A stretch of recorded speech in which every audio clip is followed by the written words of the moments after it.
and then this whole ninth planet stuff came out, and I figured, well, that's perfect. I'm kind of glad that we did postpone it, because now we can have him come on and talk, and he's got a lot of stuff to talk about the whole thing. I mean, he gets right into it. That's what I liked about having him on, because he got into a lot of different stuff, the whole underground cities and stuff, which I thought was very interesting. I mean, it's stuff that we know about, obviously, but it's good to get his take. And of course, Bob Fletcher is a retired investigative journalist who conducted a probe into the CIA's involvement in the U.S. drug trade.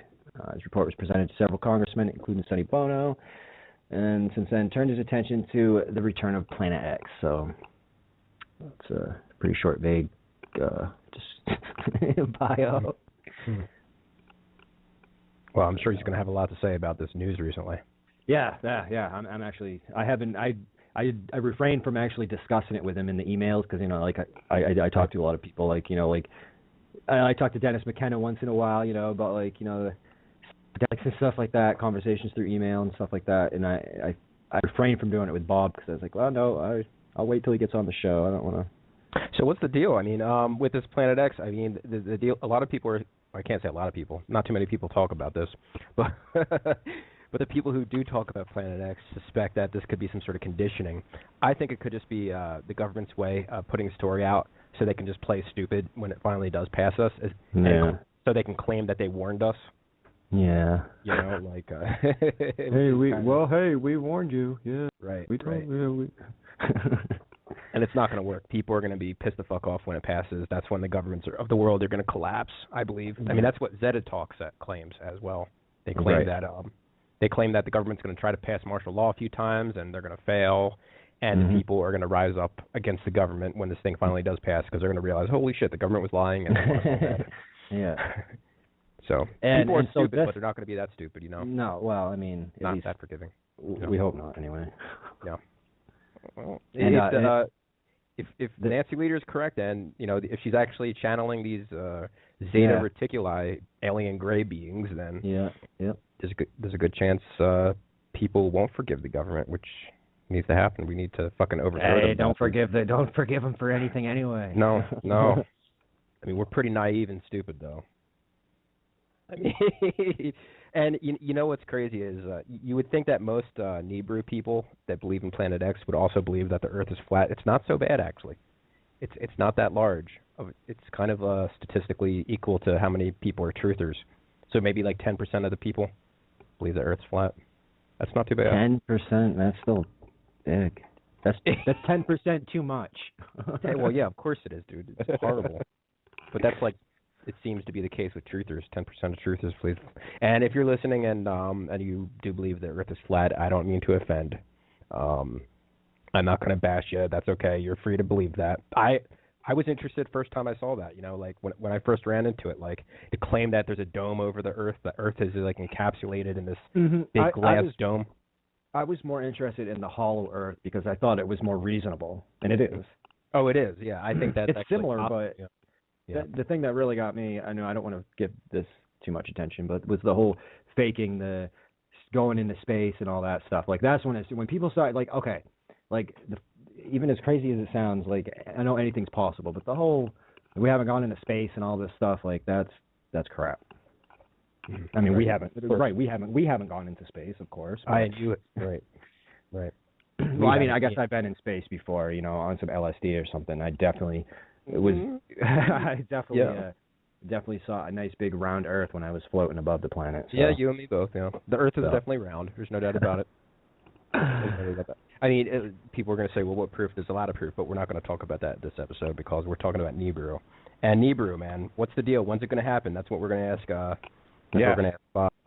There's a lot of photos and video footage that appear to show Nibiru. Is it real, or are these photos just sundogs? A lot of them are sold. Right. And with this ninth planet, now they haven't actually seen that this is basically, they're basing this off just physics, right? They're like, they haven't seen it. They're just like, I guess he could probably explain it a little bit. I didn't actually get into it. I didn't actually even, I read that article and I shared it. I think I shared it on the website too, but I didn't get like too deep into it because like whatever. I'm just gonna wait. I'll wait till we get Bob on, and I'll let Bob. You know what's interesting about it is they found this research a while back, and all of a sudden, out of nowhere, it's trending. I remember reading it a few months ago. The claim was that they can't see it, they haven't discovered it yet. All they can behind the detect sun. It's behind the well, that's what the Nibiru people are saying, that it's next to the sun. But NASA is claiming that it's behind Pluto, and that we haven't seen it yet, but they're able to detect the magnetic force of it. And they're claiming that the magnetic force is so strong that this planet has to be 10 times larger than Earth. And that seems to be a lot of people claim that Nibiru is four times larger, but then Nemesis is the sun that travels with Nibiru. Yep. And I'm reading recently in these Nibiru groups that I often chat inside, and I'm reading that people are claiming that there are multiple suns traveling with us, and that there are multiple planets and moons. There's like almost a dozen objects, it seems, about a dozen objects.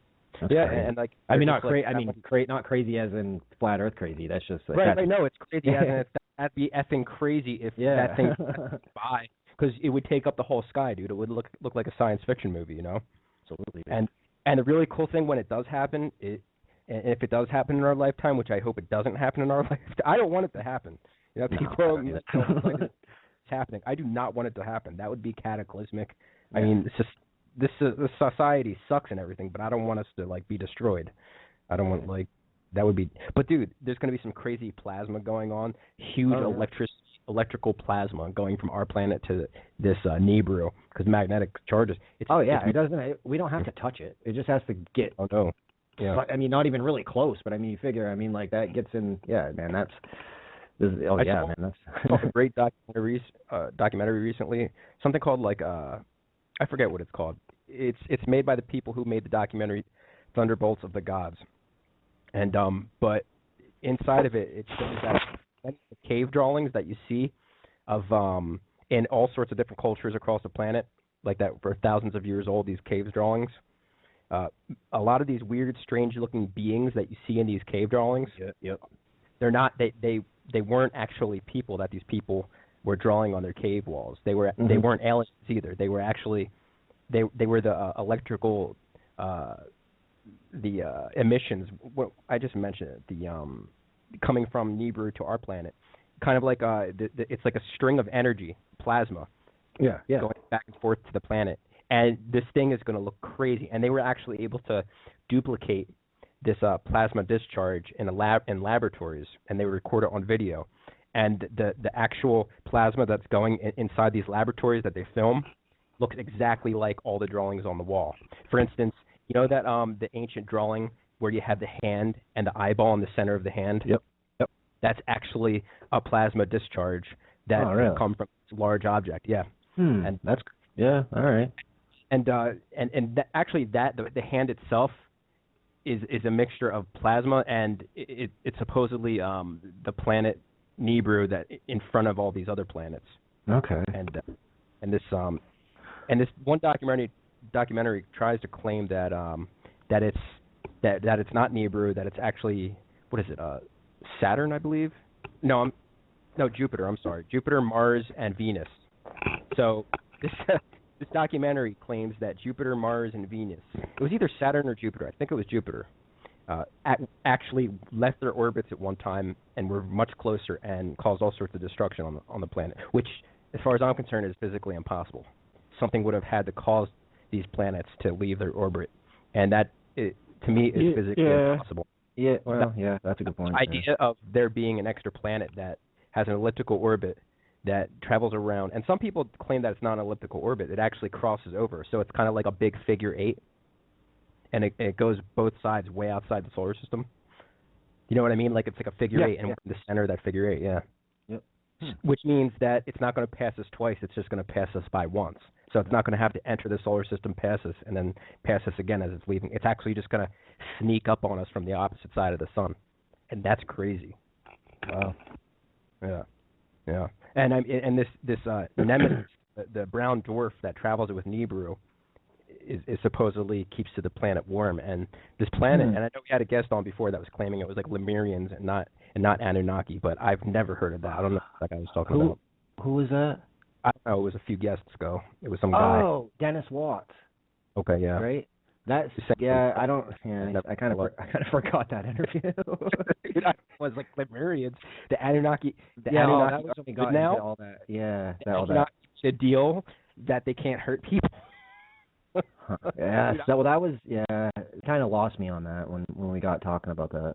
Saying some way. I say that to James. James say that to James. Like, what? No, that's Dennis. No, don't say that. It's like, no, I didn't say anything bad about Dennis. I just that was the part that he talked about that I was just like, what? I didn't like the guy very much. I thought he was full of it. Yeah, I can't remember. I don't remember much of that interview, to be honest. So, so I can't really say anything. That's basically what I remember from that interview. That wasn't a good night for me. I thought he was a talk. I thought it was nonsense. He was just on. I don't know if Clyde Lewis had him on Ground Zero. Well, that's what happened. James sent his contact or whatever to Clyde. And I guess Clyde had him on not too long ago. I don't know if it was Coast to Coast. I don't. Did you tag me in something about Coast to Coast the other day? Was that you? I don't think so. Maybe I did something. No, something about. Somebody did. Someone tagged me. I don't know if they were just because they know I listen to it at night or. Look, I listen. Coast to Coast is nothing like it used to be, and I listen to it at night. Like I tell everyone, I listen to it to go to sleep. But it gives me like, because I hear things while I'm sleeping and dreaming, it's getting in my dreams. So when they talk about like the crazy stuff, it's like I start dreaming what they're talking about on this show. I love it. And that happened to me last night. I gotta share this before Bob comes on. It's kind of funny. I don't know if this had anything to do with what they had going on or whatever on the show. It might have just been completely irrelevant. I might have just had a weird ass dream, but. I watched that. There's a show on Fox. It's comedy. It's like that Cooper Barrett show. It's on Sunday nights, like with Family Guy and everything. And it's got this girl on it. And I had her name. I posted. I don't know. I posted about her earlier because I had that dream. And anyway, she was in my dream, and I was hanging out with her. And like I was at a bar, and like there were people there, and they were like famous people, but. I don't know who they were like now. They like in my dream they were famous, but I don't think they really were. You know what I mean? And then I just skipped to another dream, and like I was somewhere in this town, and I stole this car, and I just remember driving around. It was like a really nice. It was like a sports car. Like I was like It looked in my dream. It looked like something like a Mustang or something, stick shift, and I was like driving around, and then all of a sudden Joe Rogan's in my car. Sitting in the passenger seat, too. So I got Joe Rogan like riding passenger, dude. I'm just driving around. And, like, all these different people just keep showing up in my dream. And then, like, I murdered someone in my dream. I went to this camp. And so I went to this camp, and I apparently murdered people in my dream. Well, that's when I think they were talking about somebody killing someone on the radio. So it went into my head. And then apparently I was killing people in my dream last night. But anyway, I had to share that because I have some weird dreams, man. Yeah, me too, but not that often that I kill anybody. I don't think I really ever kill anybody in my dream. I think that might have been the first time I killed someone in my dream. Actually, no, there was this one kid that tried to kill me in my dream, and I killed him. He, like, tried pushing me over a balcony, and I moved, and he fell off. You ever had those dreams where you're trying to punch somebody and you're really slow? It's like you're like it's slow motion. It's like, I don't know, I've had that. Like in a dream you're trying to fight someone but you can't do it. Like you're not moving and you're moving in slow motion. I don't know. I've had that happen so many times. I guess I have violent dreams, don't I? Yeah. Like killing people, beating people up. UFC crap. I don't know, maybe. There was a while there that I would wake up in the morning and that's what I would think about, like Brazilian jiu-jitsu, dude. Like it was really weird. Like I would just wake up and that was the first thing that came to my mind. Like it's just weird. I don't know, man. I have these really weird dreams and the stuff goes in my head, so it sticks in my head. I don't know what to think of myself sometimes. You gotta cleanse your aura, man. Oh yeah, okay. Oh man. So, yeah, man, Nibiru, I'm looking forward to this. I mean, the Anunnaki, are they going to come by? A lot of people were claiming it was going to happen in March. I suspect it could happen in like 7 or 8 years. Aren't they claiming that whole RFID chip's going to come out in 2017? And if that's wow, we're already in 26. Jeez, man. Yeah, 2017. Wow. And, exactly. Oh, I know. And it's gone by fast, right? And if that's the case, isn't inside the Bible, like, because the whole prophecy thing, and this is like self-fulfilling prophecy. So the Illuminati, whatever you want to call them, the control freaks, they influenced the Bible, they influenced all the prophecies, and they basically wrote the prophecies in the Bible themselves, just so when the time comes, they could recreate it. They claim that Jesus will come and F up the world and bring destruction, and he will come in the sky. I believe Jesus is just is just Nibiru, and they just don't want to say Nibiru because they don't want people to be prepared. So they're gonna. I mean, that's my theory is the mention of Jesus coming in the sky and all that. That's just Nibiru, and so that's supposed to happen after the 7 years of tribulation. So if this whole RFID thing is starting next year, this could be the first year of the 7-year tribulation. That means Nibiru could come in about 8 years. But then I heard someone else claim that it will either come now or in 40 years, and I never really understood that, and I didn't really think to ask him what the hell he was talking about at the time. But I'm going to ask him next time. It seems like especially where it is right now, there's no way that it would get here that quick. I mean, yeah, maybe in 7 or 8 years, but not in. I would say like at least after 5 years from now. yeah. If it's on the outside of Pluto, yeah, it's not going to be here anytime soon. But if it's outside of Pluto, there's no way it's going to be. Oh, no, that's if it's outside of Pluto, obviously that's going to take a long time. it is going to be here next month. If that's Planet X, that's going to mess up a lot of theories. Mm-hmm. Yep. So, I mean, probably even going to mess up Bob's theory. So, what's going to happen? I mean, this is crazy. I want to know. And I mean, and people don't realize the destruction. It doesn't have to hit us. It just has to come close, and it would completely take over our gravitational pull. It would slow down the planet to a complete stop. You'd have between 3 and 7 days of darkness, depending on what side of the planet you're on, and 3 to 7 days of sunlight if you're on the other side. So, I mean, and then the oceans are just going to roll in all the coastlines. You're going to have like 200-foot wall of water. It's claimed, I think it was on Zeta Talk, they claimed that the oceans it's going to be like a high tide, like an ocean's tide. It's not going to be a tsunami, but it's going to be like a big wall of water that slowly comes in as the planet's slowing down to a stop. And it's going to be like 200-foot wall of water. And people are going to be trying to go inland to escape this wall of water. And entire coastlines. Within 100 miles inland, you have to be in, at least a few hundred feet above sea level. And then, after this thing passes, we're going to have a new North and South Pole. So all the ice in the Antarctica is going to melt. I think the new South Pole is going to be in India. So if you're in India, you're dead. You got to get the hell out of India when this happens. You're going to freeze to death. And all that water is going to melt. And then for a few years, the sea level is going to be 700 feet above sea level, where we're at now. So you're going to have to be at least 700 feet above sea level. And as this Nibiru passes by us, once it actually passes us, you're going to have a crazy worldwide earthquake on the, what do they say? Oh, yeah, definitely. Oh, that's definitely, absolutely. 9.0 on the Richter scale, no matter where you're at on the planet. And some places as high as 18.0, which means if you're at a place probably like California, right? Well, like the San Andreas or something like that. I don't even think. I don't think you can really know, because it's not just going to be on the regular fault line. No, they probably will. Some places like I would imagine, but if you're at a spot on the planet where there's like an 18.0 on the Richter scale, you don't have a chance in hell of living. You're just going to be thrown up in the air a couple hundred feet.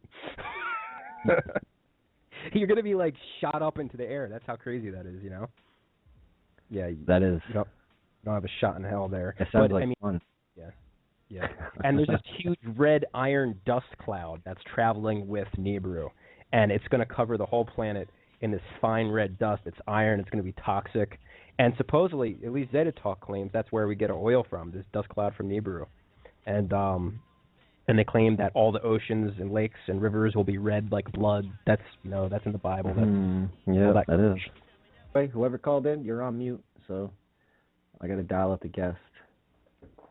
It'll probably dial live on air. Yeah. Maybe, I don't know. I'm not. It usually does. Maybe they fix that so it doesn't give us the dial tone when we call. I'm not sure, but yes, I believe we are live with Bob Fletcher right now. You with us, Bob? No.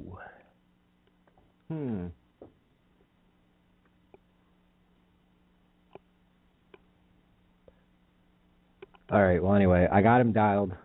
picked up. I don't know if something's going on his end, and let me try this. All right. Huh. What is the deal? I don't know. I've never had this issue.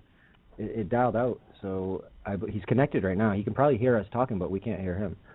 Mr. Bob Fletcher, I believe your microphone might... Is he using Skype? Yeah, you would have to use No, it's a home phone, actually, so it really shouldn't be that. I know. Yeah, it shouldn't be any problems whatsoever, sure. Not any problems. All right, let's get this other connection I want going. to hear Mr. Fletcher. That's interesting. I've got to get his take on this recent news. I'm trying here. That's what kind of sucks about having to run the show and host the show and try to do all this at once, dude. I think that's him. Oh, that's okay, Michael. No, we got Michael. What is disappointment? Michael's my friend too. Michael's the restricted call that I answered. I would rather have you been Bob Fletcher, though. Yeah. Well, we still have Bob connected. He just can't. We just can't hear him. Are you able to message him on Facebook or something? I sent him an email and let him know that I was connecting to him.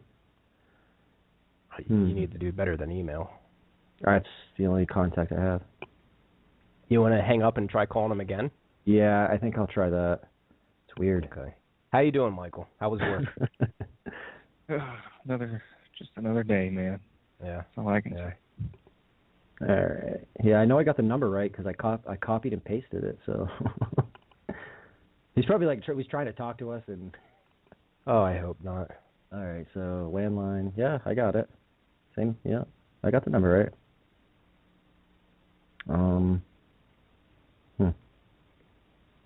Sorry, folks. We'll get this figured out. This actually has not ever happened, especially with a landline. I can understand with Skype, but a landline, man, that should just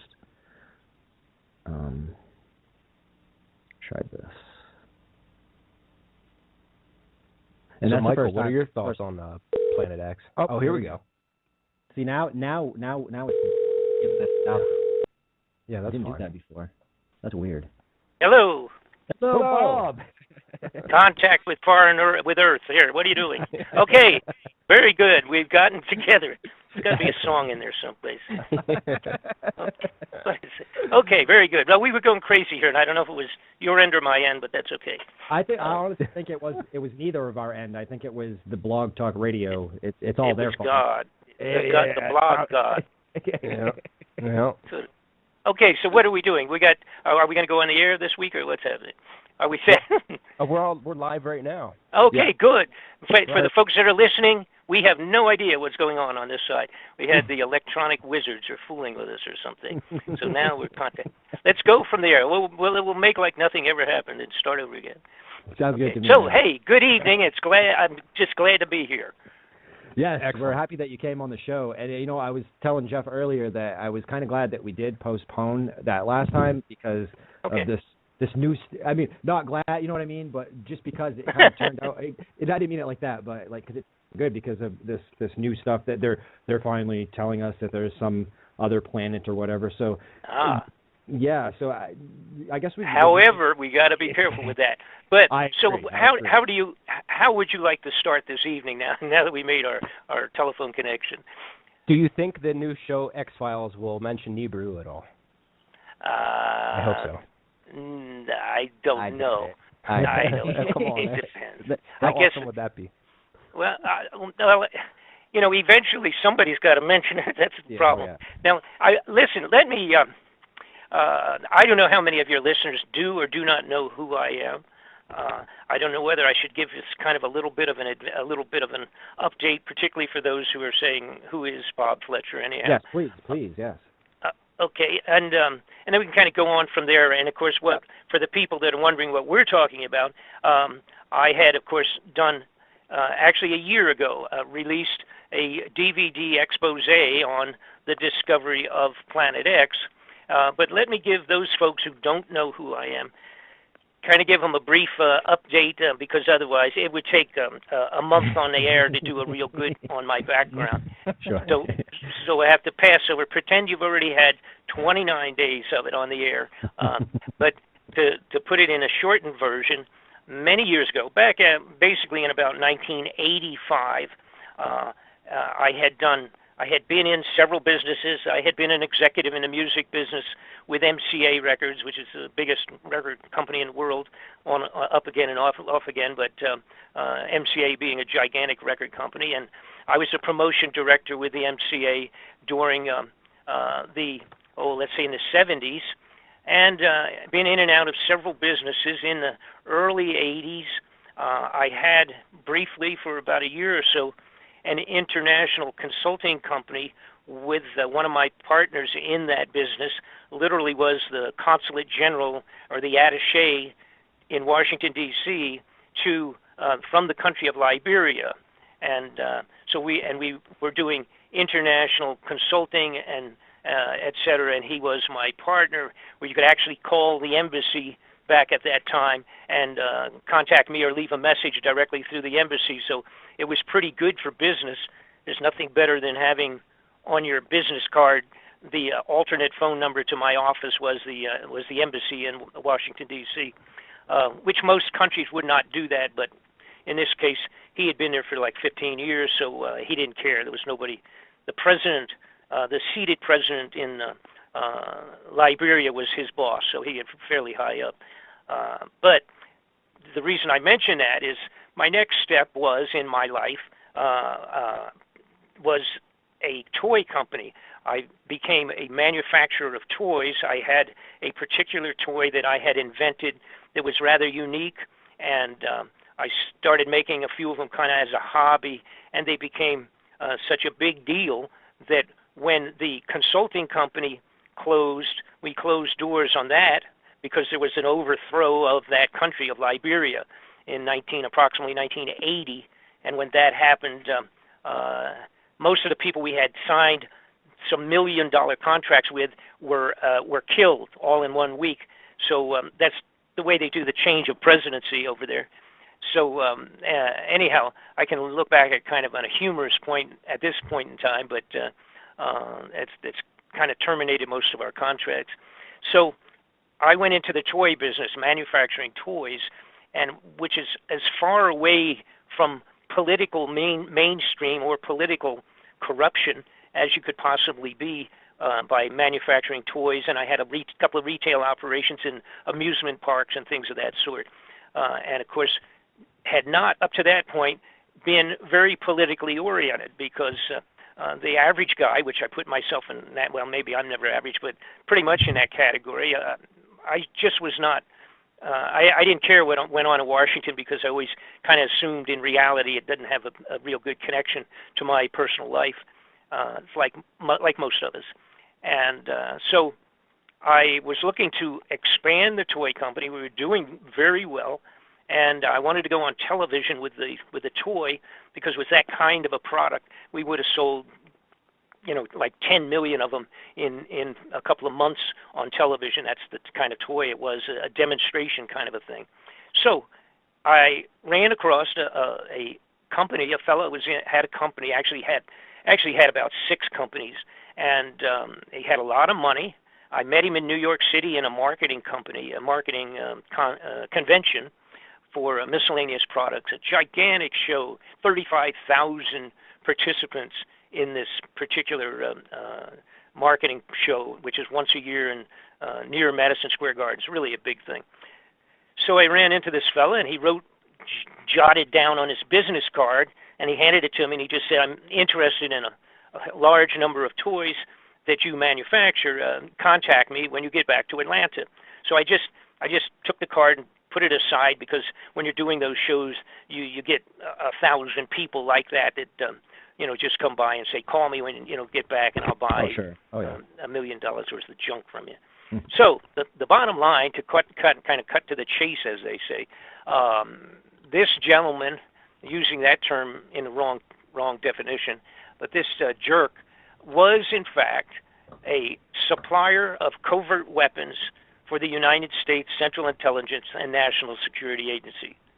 He and his business partners, who were the major generals that had run the entire Vietnam War, and that's who this guy was. He was a covert arms supplier, and I ended up merging with him, not knowing that, of course. That was not part of my deal. I didn't know anything about that crazy stuff, and I became plopped and dropped right into the middle of James Bond kind of a situation where this guy wanted me to use my toy company as a covert front to travel in and out of a variety of nations, different countries, where the Central Intelligence and the National Security Agencies were doing wars. And at that time, it was the Iran-Contra war situation down in Nicaragua, and they were moving into West Africa. See, and that's where that company that I had with the Liberian and contracts with Liberia, that's how that came into play, because somehow apparently he had found out about that. And his offices were right next door to my offices in Atlanta. So how that came about exactly, I never found out. But that was the bottom line, was that he came and finally said, when I asked him, because I was meeting major generals, these big, very heavy-duty four-star generals coming in and out of my toy company, which is a little unique, and these people were speaking in foreign languages, and they were selling, supplying the Hellfire missiles out of my toy factory in Atlanta, Georgia. Now, I don't mean that we never physically had missiles on the floor in the toy company, but nonetheless, the operations, the meetings, and the sales, and all of that, the agreements and contracts were all going through the company right there. Oh, so wow. It's kind of mind-boggling. And again, it's a wonderful story, the whole story of that, and how I ended up getting into chasing corrupted people in government. That was the root of the entire thing. Because what happened was, of course, I had already contracted with him. I merged my company, moved it in under his roof, and then a few months later was when I found out the bottom line of what was going on. And of course, he wanted me, he said, get your passport in order, because in a week or two, I want you to get out of here. You've got to go to, I think it was Angola, on another, West African nation, and to put together some contractual agreements and stuff like that. So, and of course, I said, he said, you'll make more money than the president. He said, and you never have to pay taxes again, or any of that stuff. We just don't bother with it, and so I just said, no, I'm not going to do that. I said, I'm going to get killed if I do that. What? This is crazy. What are you talking about? I'm not a Central Intelligence agent. I've never even been anything in that category or close to it. I wouldn't know what I was doing. I guess I could do it. It's just functioning as an informational courier between the United States government, these guys, and by the way, these people were. When I confronted him and I said, what is it that's going on here? I said, what's with the military guys and the generals and the telephone calls, foreign languages, and faxes coming in? At that time, that we didn't have email. It was just a fax machine. We had coded messages coming in about the delivery of potatoes and things of that sort, which were actually weapons and not potatoes, but I didn't know anything about that kind of stuff. Right. So I backed off, and then when I started pursuing, I had a good friend, had been a lawyer for many years, had been a family friend, and I got with her right away, and I said, hey, you know that great deal that I got into a couple months ago? I said, it's not so great, and I said, I need to get some money back. They took my whole company. I mean, I had this, $1 million company that was now gone. So I was making 40, 50,000, whatever it was, coming through our just the toy stores in the Six Flags amusement park.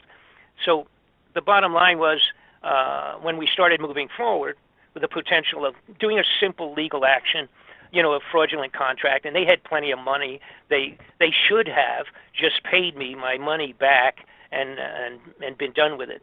But instead, they told me to take a hike, and they said, basically, this fella, and his name was Gary Best, he put his hand into his pocket wearing his dress suit, suit jacket on, put his hand into his pocket, pulled it back out in the shape of with his fingers in the shape of a gun, aimed it towards my forehead, and said if I talked to anybody and went any farther with this, and then he just made like he was pulling the trigger and said bang, So these guys were who they were. They had run Air America. If you ever saw the movie that was done, it was so popular, called Air America, about the drug smuggling out of Vietnam. These guys ran it. They were Air America. Okay, that's who they were. Wow. They were assassins.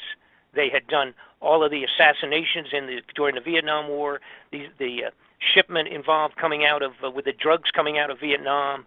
They were actually putting them in the carcasses of our dead soldiers, opening them up and smuggling the drug in their bodies. Damn. That's how low life these people were. And it was only within a month or two of my exiting that guy and telling him, hey, I'm not going to have anything to do with this, that they started doing the peripheral investigation that became the Iran-Contra inquiries at the Senate and the Congress. And this was 1987. I was involved in 85, 86, around that period of time. So when I saw that, I was very angry because I had lost my whole business. I lost all, everything, and was unable to go anyplace because when we started moving forward legally, I received notification that my toy factory was classified secret, and those people involved with myself, of course, are referring to their own people, these operatives, that those people were all classified as being secret. We couldn't go to court, and the judges, the courts would not hear it because it was all classified. So I was really angry. That was about, let's say a year or so after finding out I had just lost everything, and there was no recourse. When I saw they were investigating the Iran-Contra business, I contacted, as a matter of fact, it was Senator John Kerry, who's now, of course, the Secretary of State presently, contacted him because he was headed one of the major inquiries at that time. And I simply said, I'm going to give you a couple of names on the telephone. If, in fact, these people are who I think they are, you tell me, and we'll go from there. And if it doesn't mean anything to you, then we'll just forget about it. And I, of course, told him the people that were involved. And he said, you're right in the middle of it. Can you come to Washington? So I did, went on up to Washington with my lawyer friend. And that started it. 1987, started myself. I became an interviewed witness in the Iran-Contra inquiries. And when that happened, from that point forward, I had senators and congressmen all over me because they were everybody had an investigation they wanted to do. An awful lot of it was connections of drug operations directly into the White House and drug operations into national security and the CIA and all of that. So all of those guys, they have their own little agenda to pursue who they would like to. And so they were coming to me saying, Mr. Fletcher, do you know anything about this thing over here? Or did this fellow's name ever come up over here, involved with this over here? And next thing I realized, I was in the middle of chasing corrupted people in government, and now it's been 30 years.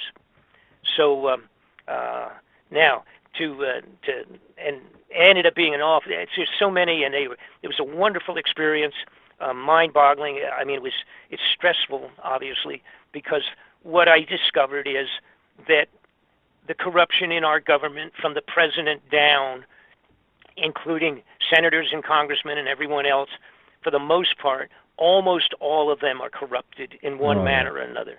And it's either a mild kind of a thing, a small level, or it's really pretty serious. And so in the last 30 years, I've been directly involved with probably 7 or 8 major investigations at the congressional and Senate level.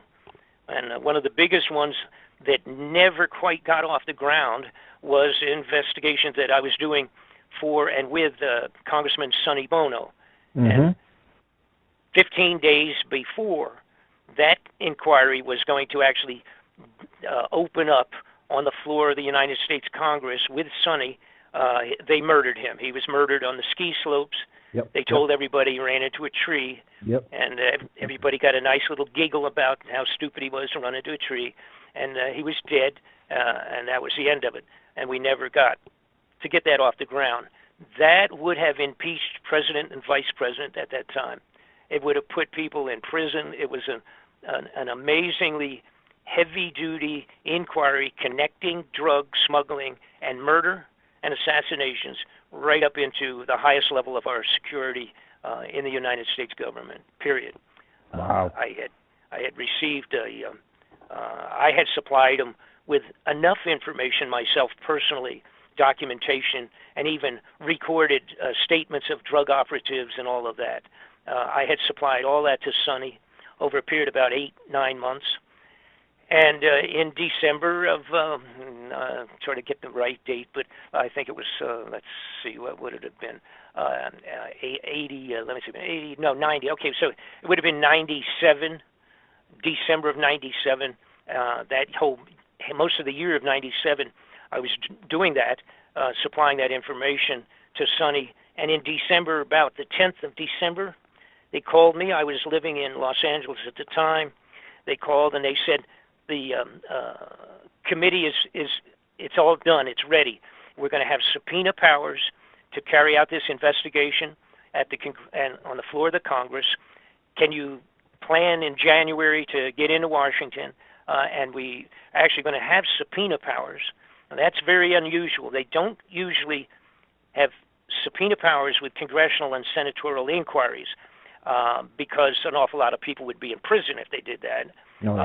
Because the reality is the Senate and the Congress in their inquiries are completely fraudulent. You could say 99% of it. Completely bogus, fraudulent junk.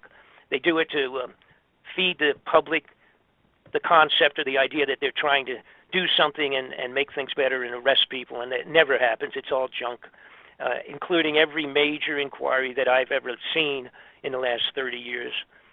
They even had specific senators and congressmen and lawyers that they would bring in specifically to help or assist or oversight. Usually they would call on the chairman of the inquiry, and it was 2 or 3 particular guys that were completely fraudulent, and they were brought in just to shut them down and to dance around in circles instead of doing anything serious. So December, middle of the month of December, they called. I said yes, and I was elated. I was so glad we were going to knock some people's brains out with a serious investigation. Sonny was completely livid as to the amount of corruption that he had seen once he became a congressman. He couldn't believe it. Couldn't even sleep at night. It made him crazy.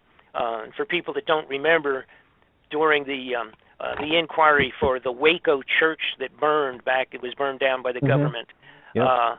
Sonny was on that committee and literally physically broke into tears when he heard the testimony about how we killed the children coming out of the church, set it on fire, and when they ran out, they were shooting them.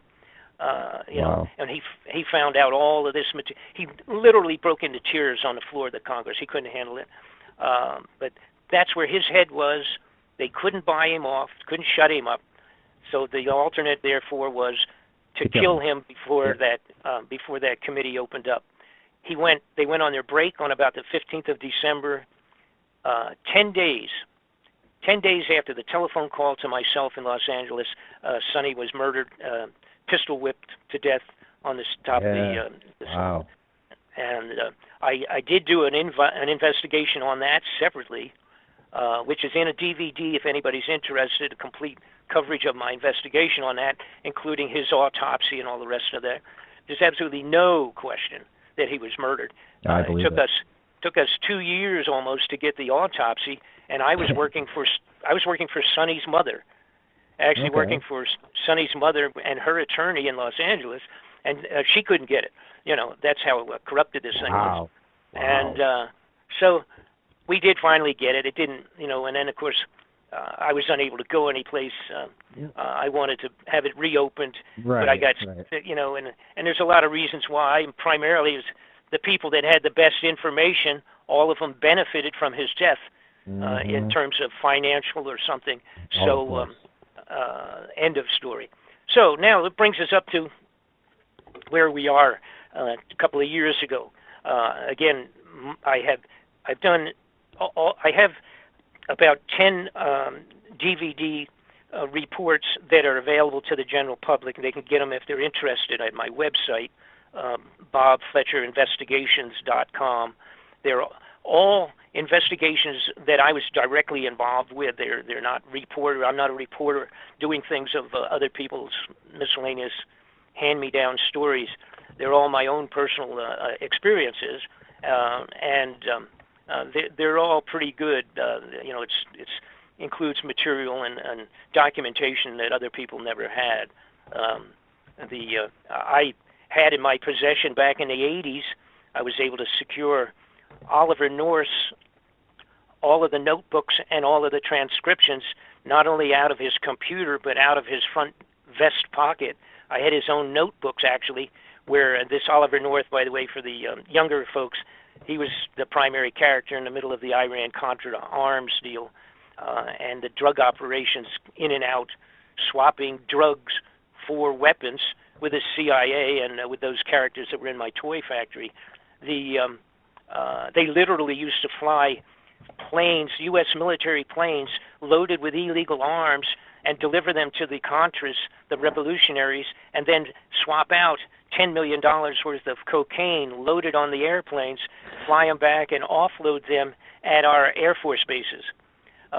So that's how directly involved everybody, which included Bush and Reagan. Reagan, I don't know if he knew. I don't know whether Reagan knew a lot of. I don't know.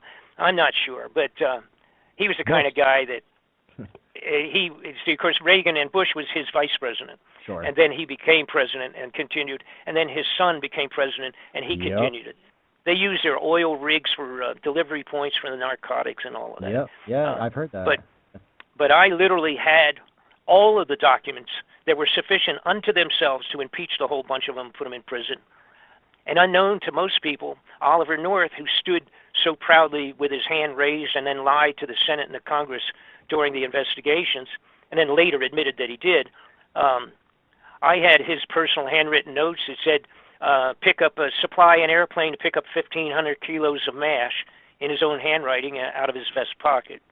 I have all of his computer material that the letters and internal communications to the president, the vice president, and everybody else relative to the arms and to the drugs, etc. I supplied that to the Senate or to the United States Congress at the time of the inquiry.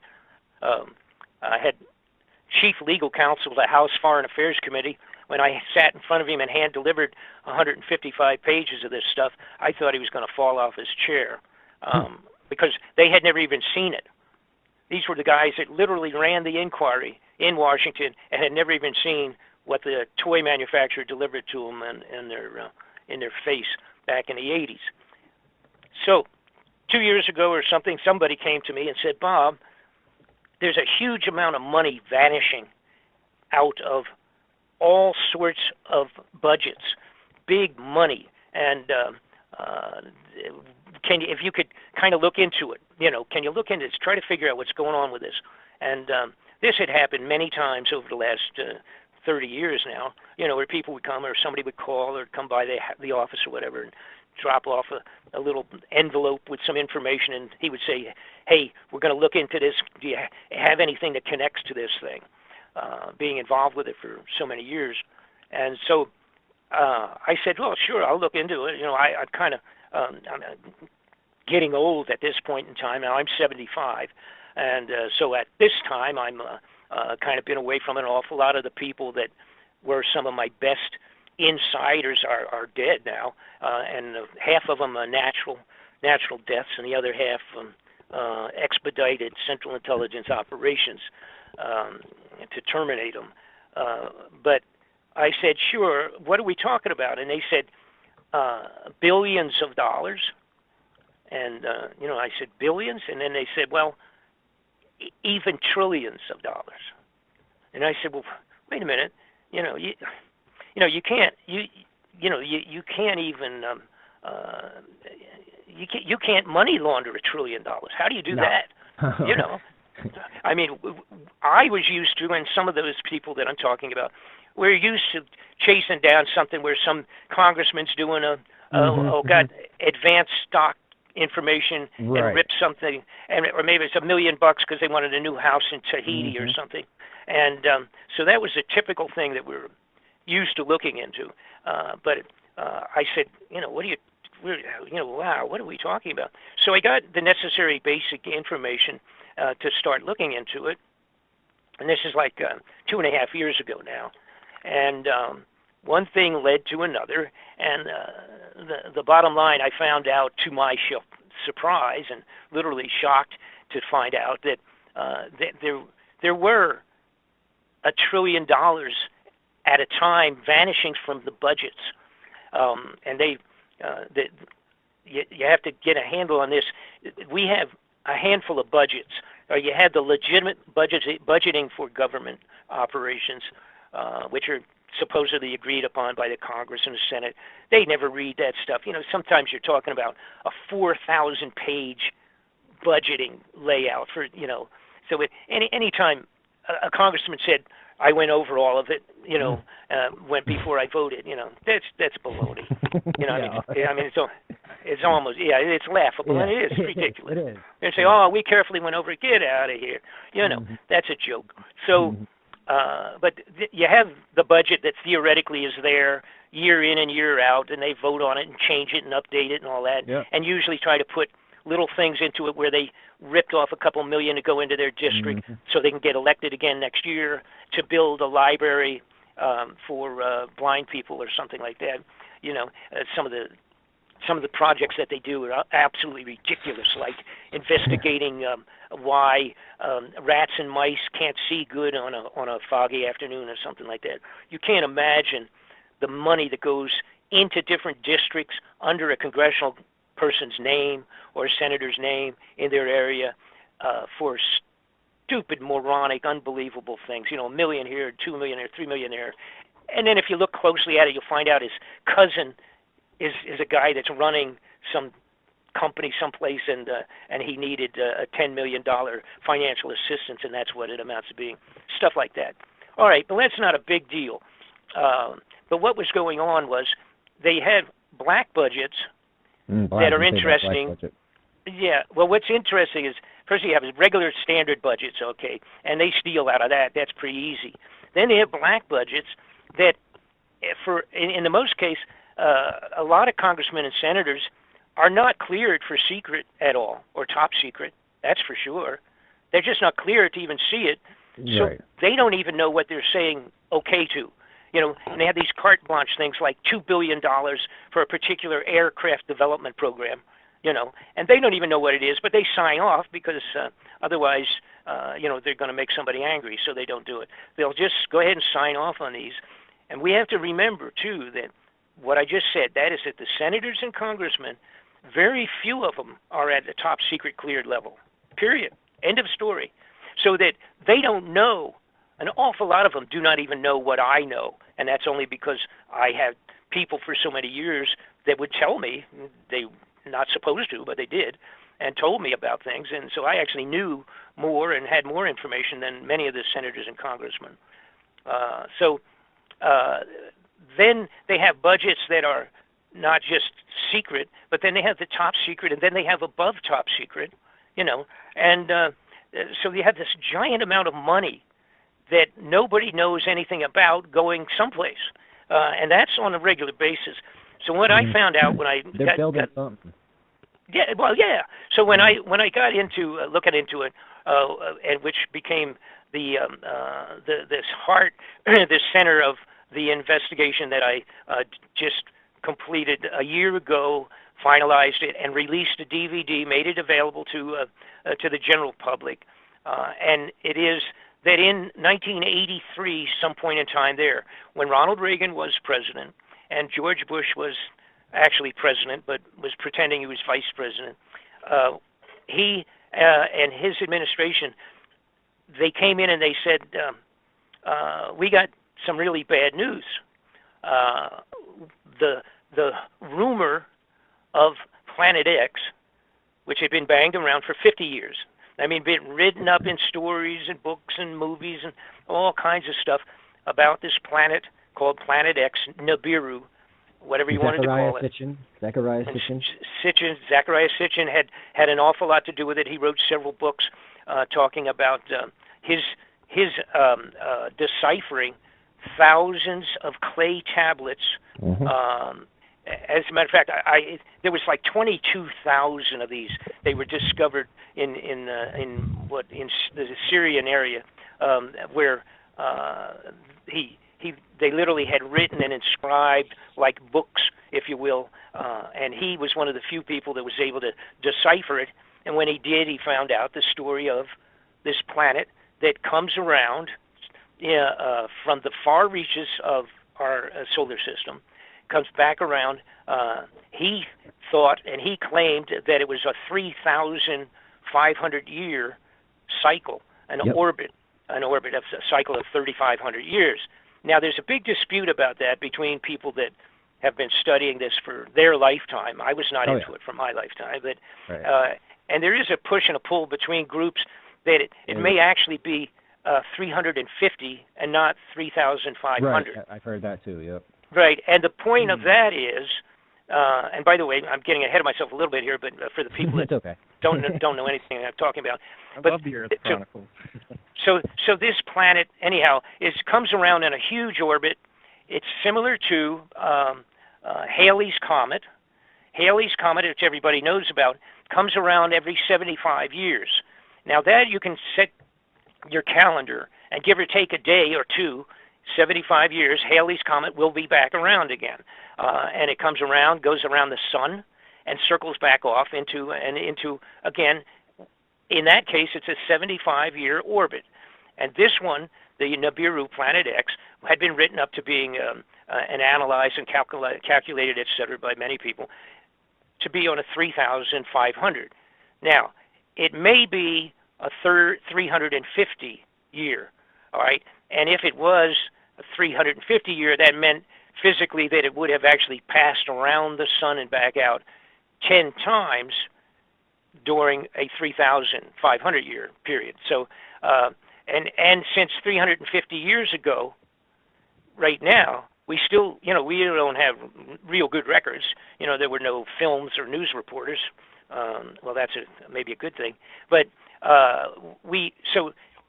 either one of them could be right, is what I'm saying. And the idea was that a 3,500 year, it's just a matter of adding a zero during translations. So if you're doing translation with information from antiquity of ancient history, going back to the time of the Bible even, the point is that they did not use zeros. The manner by writing it down would have been something like 10-fold less 60 or something of that sort. They weren't using zeros in their regular writing down of numbers. So this very easily can be an error of whether it's 3,000 or it's 300. So that's so you understand where that came from. They call that a shar, right? Every 3,600 or 3,500 years is a shar. But here's the point. It could have been coming every 350, and we don't have any better reason to know that that's negative or positive. All right, so we don't know which one's right. From the 12th planet, it's 3,500, and I liked how Zachariah Sitchin, he said that life on another planet would be timed to that planet. So the life that was living there, 3,500 years for us would be 1 year to them. Mm-hmm. Well, see, and that's a different thing too. I mean, so that's another whole separate thing. But it can actually simply be the fact that during the period of time that he was writing about, the zero was not a simple circular figure on numbers, and that it wasn't brought in, I don't think, until the time of the Roman Empire or something in that period of time. You see, when they started using zeros, and so the mistake is very easy. So we'll move past that. The bottom line for us, and let me get back to Reagan Bush. What happened in '83 was the first time they had one good, real big signaling telescope that was sent out to outer space. And when they sent it out, they came back and they said, uh-oh, It looks like this thing is there. And if it's coming back, they're doing the calculations, and they said this thing's going to be in another 20, 30 years. All right? This was 1983. All right? So anyhow, they did the calculations, et cetera, and they said, we are in serious jeopardy, because if this is going to do what all the old studies, including the Bible and a multitude of scriptural writings, including the ancient Chinese and the ancient Tibetans, the monks on the hills on the top of Tibet, and all these cave writings on the walls and all the rest of the stuff that people have studied for so many years, and a couple of people have done a great job, like a Mr. Gil Broussard had done a tremendous amount of studies on this, and even went to China, was living in China for a while, studying the Chinese writings out of the libraries and things of that sort, where they actually, 1,000 years ago or sometime, it was written down, in black and white, the entire travels of this thing coming into the sky and flying across, and they called it a flaming red dragon that passed this over the nation of China and all that. So they had all these writings, and it's in the Bible like crazy, and it's called the wormwood, and et cetera. It's in the biblical revelations, describes exactly the events that were described when this came around back in biblical times. So, it's not, it used to be joked about because nobody could see it.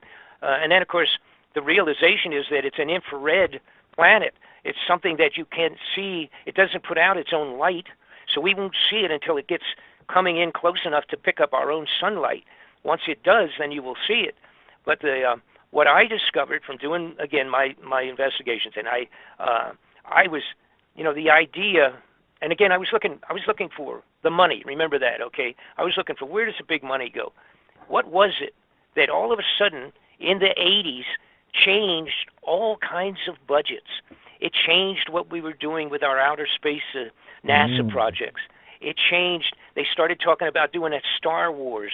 Remember the Star Wars thing with Reagan, and it was going to set up this ability to put satellites out all over, and they could pick up the launching of missiles coming towards us, and we'd be able to find them and shoot them down real quick and all that, and how great that would be. Except I found out that most of those telescopic things they put out, they were aimed out to outer space. They weren't being aimed at Russia and China. I mean, they had some of them, of course, but the reality were that they were snooping and watching things going in outer space. Then I found out that the Vatican came a few years back and cut a deal with the government here, and in Arizona they built a huge infrared telescope, and that's in Arizona. And by the way, it's called Lucifer. I don't know. That's kind of strange for the Pope. Yeah. The Pope named it Lucifer. I thought that was a little weird, but he did. So I started looking, and I asked around a few directions with people that had contacts and also had some extraordinary brain cells. And, I said, what is it that happened in that period of time that made all these things change? They started doing crazy stuff. They built this giant underground facility underneath the Denver airport. They had that project there, and they started building this. They got 5 times as much underground than they have on the top of the airport up there. I went in within a week of the opening in 95, when they opened the Denver airport. I snuck in and went underground, and that is one heck of a giant facility underground. I've heard. Okay, and they talked about it, but I've been there, done that, and I've seen it. No kidding. Wow. That's the end of that dispute. But and I had also received during the 90s that I had just kind of put, let's say, on the back shelf, but I had seen films, videos, and photographs, stills, and what have you. I was, again, just a little bit before we had real good digital stuff, and they had truck drivers that had gone underground at one facility and driven 800 miles and came up at another location underground. I didn't know whether to quite believe that or not. back then, and I was doing other things at that time. Like I say, I actually was doing things like for Sonny during that kind of time frame. So I didn't get into making a big deal, but I kept it. I kept the pictures. I kept films, and I kept their stories. I had all of that in files. And somebody came to me 2.5 years ago, I guess, try to give a time date on this, and said, whatever it is that's bothering them, bothering the crooks out of government, instead of just stealing a few million for their next summer vacation home, the money's disappearing. But have you realized about do you know about all the underground facilities? And there was some, military guy that had seen some of them.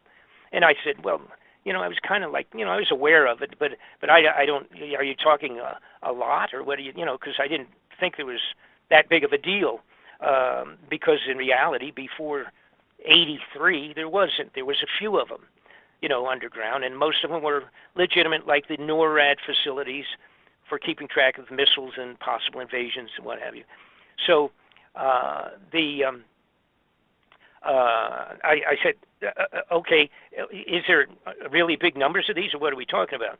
And so he handed me information relative to the bottom line is we have built 103 of these in the United States.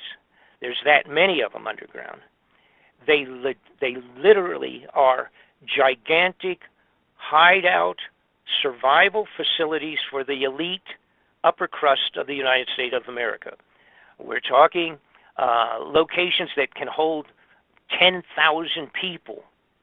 We're talking locations that have high-speed monorail magnetic maglev trains that go 400 miles an hour underground, and they go from one location to another. I have live footage of a few of the facilities that had been handed off to me that shows 18-wheelers side by side and passing at intersections under the ground in these locations.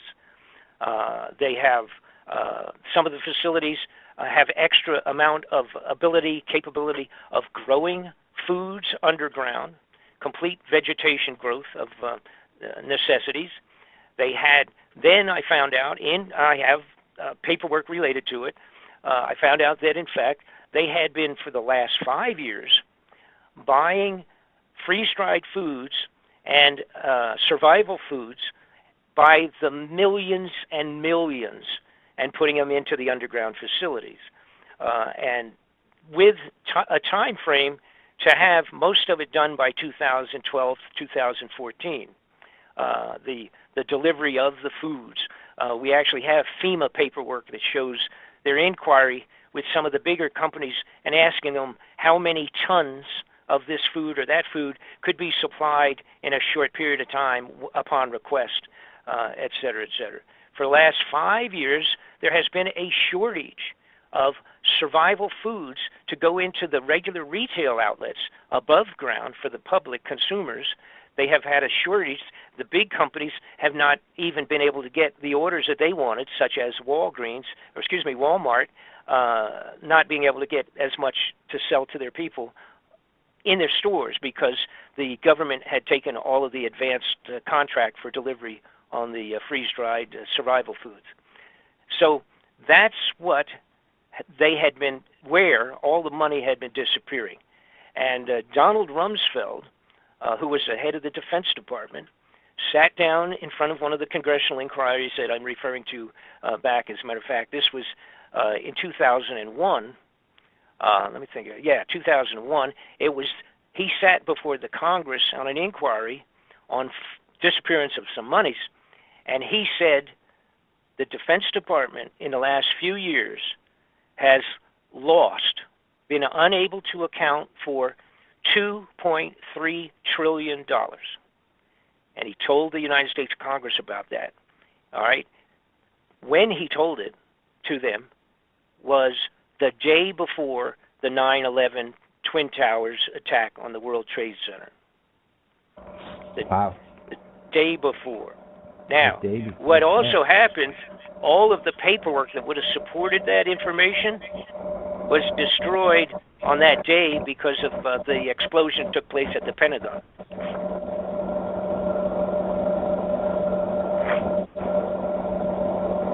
You still have me on picking up Mars. Is that your fan, Jeff? Anyway. Okay. Anyhow, so as long as we're still going. So the bottom line was, here's Donald Rumsfeld, the head of the Defense Department, admitting, of course, he's part of the program. He's a bad guy. He's a bandit, and that's the end of the story. Absolutely. I mean, I can go into stuff that people don't know about him and have your hair fall out. Now, so you had 2.3 trillion with a T, folks, disappeared. Then we had the lady that was in charge of overseeing the Federal Reserve.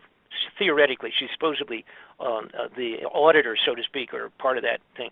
There is no such thing as an audit of the Federal Reserve because the Senate and the Congress are not permitted to look or even ask for it. So when some senators and congressmen had requested to do an audit to find out from the Federal Reserve if, in fact, there is any gold still in Fort Knox, he was told by the Federal Reserve to go away and stop bothering them because they are not part of the U.S. government. It's an the Federal Reserve is a gathering of banks, an association of banks with a couple of people at the head, and the Congress and the Senate are not legally allowed to require an audit of the Federal Reserve ever, okay? And that's legitimate. That's the way they set it up. And the Federal Reserve, for example, Ron Paul, who came forward a couple years ago, 2008, wanted to have an audit on the gold. They told him to go away, get out of his office, and don't bother him. End of story. So the Senate and the Congress cannot get an audit of the Federal Reserve. All of the gold formerly in Fort Knox is now gone. The bulk of it, probably, and I can't give a good percentage, but it's either like half of it has been put into creating these hideout underground facilities, and the other half is still in bullion cubes hidden away in one or two of the underground facilities. The gold is gone. When Germany and a couple of other countries in 2008 came forward because they needed their gold. See, many foreign nations, almost every one. I remember that, yeah. All right. And what happens, every major foreign nation has tons of gold in Fort Knox on reserve, held for security in our Fort Knox, considered to be the safest compared to having it in Berlin someplace where they might have, not as secure. All right. So an example, Germany has 1,500 tons of gold. Oh, shit. That's right. 1,500 tons of gold in the federal Fort Knox system. When they asked for it, they were told to come back in 6 years. Yeah. Now, what they ended up doing, because it started making a lot of ripples in the water, all right, what they ended up doing, they did give them, I guess, a couple of tons of it or something, but they didn't get all of it. And they didn't get a good, accurate audit. Nobody gets an audit. They just say, go away. And literally, it's a mind-boggling. It's nobody ever realized or paid attention to it. Ron Paul didn't, and Ron Paul didn't know. He went in there, and he said, the Senate and the Congress has to have an audit. They said, get out of here. They said, look at the way the mandate is written up. When we created the Federal Reserve, look at the paperwork. And he did. Right, and they were right. So end of story. So what do we have? We have trillions and billions over the last 20 years been slithering out the back door someplace. There's so much, it's mind-boggling. Something like in the Federal Reserve, by the way, who spins money off to foreign banks and gold off to foreign banks to kind of stabilize the world money situation. That is part of what they do. Of course, whether it's done legally or not, we have no idea because they don't do an audit. Okay. But the bottom line was this lady who I started to mention a few minutes ago was at the auditing position, so to speak. She came forward to the Senate and the Congress and answering questions. And one of the congressmen said, we understand that there's $9 trillion that you don't know where it is. Is that true? Right. And she sat, and I had this on film. She literally sat there and kind of said, well, we're just not sure exactly where it went. That is a right figure. It was like 9.2 or something trillion. She says it's going to foreign banks, but I couldn't tell you right now which banks have it. Okay, so there's another 9 trillion. All right, so just in not counting the gold, for crying out loud. And by the way, if you do the mathematics at $1,400 an ounce, and the amount of tonnage in terms of the gold is the numbers of value is really obviously becomes so much. You run out of ink with the zeros. It's really a tremendous amount of money gone. So anyhow, I then started looking in a multitude of directions, and again, the bottom line was, what is it that would scare the heads of government? Oh, and by the way, I say heads of government because I found out Russia in 2010 or 9, around that period of time, put out an internal to a mandate to have 5,000 smaller underground facilities. Actually, you could almost call them bomb shelters, if you will, survival. Right? Same thing. But now not as big as the ones I'm talking about here in the United States, where right. they got 18-wheelers and trains running around them. Okay, but they had a mandate to complete within 2013, January 2013, a couple years ago, to have 5,000 of these finished in Russia. Now, they do have some big ones, one of which, by the way, will hold 50,000 people underground in Russia in the mountain. All right, that's bigger probably. I think the biggest one we have is probably maybe pushing it to 20,000, but there's a couple of them that could handle 10,000 underground. But they have one that'll hold 50 to 60,000 people, and then several other smaller ones. The smaller ones literally are pretty much for not the elite. In other words, it's a secondary thing, maybe for the lucky upper crust, that to save some of the general public, but they're not really big, et cetera, et cetera. Now, so I reached a point where I'm saying, okay, and Europe also did the same thing. They've got many good-sized underground facilities. So the next question is, what's going on? Why was it that all the thieves up in the Congress and the Senate, and et cetera, in the military, upper crust, why did they all of a sudden stop lining their pockets directly and worry about underground? Why would they go underground? And so that's where we linked and put together the obvious, which was that the Nibiru Planet X is heading back. And that was, in fact, the reason for going underground. Now, at the same time, all along, going back to the 90, 95, and that period of time, was when the government was started supplying the sheriff's department and all of the different military sheriffs and police stations, et cetera, around with military equipment, grenade launchers, armored vehicles, water tanks, machine guns, tanks, bullets, weapons of all sorts and everything. They started putting these out to police stations and sheriff departments, et cetera, et cetera. Okay, and everybody said, well, what's going on with that? What's the connection to that? And the connection is this. And by the way, also when I checked into the Vatican, they're completely up to speed on this. That was why they put in the big infrared telescope in Arizona called Lucifer. The reason they put that in and everything, it's all part of and parcel to this whole thing of keeping an eye on it. And they have been aware of it for many, many years and still are, and participating at the highest level of keeping this thing quiet. Now, here's the problem. And because a lot of people say, well, when are they going to tell us? When can we, first off, they say, when can we see it? The next one is, when's it coming? When do we expect it to be coming back in real time? And when are they going to tell us what's going to happen? This is bad. We're not going to know about it. Well, the truth is, no, you are not going to know about it. And you will never have a formal, my fellow American speech from the President of the United States unless it is at the very last point in time, and at that time, he and everybody else will be underground already. Okay, they'll be gone, and the speech that would come out, if there ever is one, will be literally the last day's speech, so to speak, before it's about to hit, or it's not going to hit. I don't mean to say that, but it's coming close to passing close to Earth.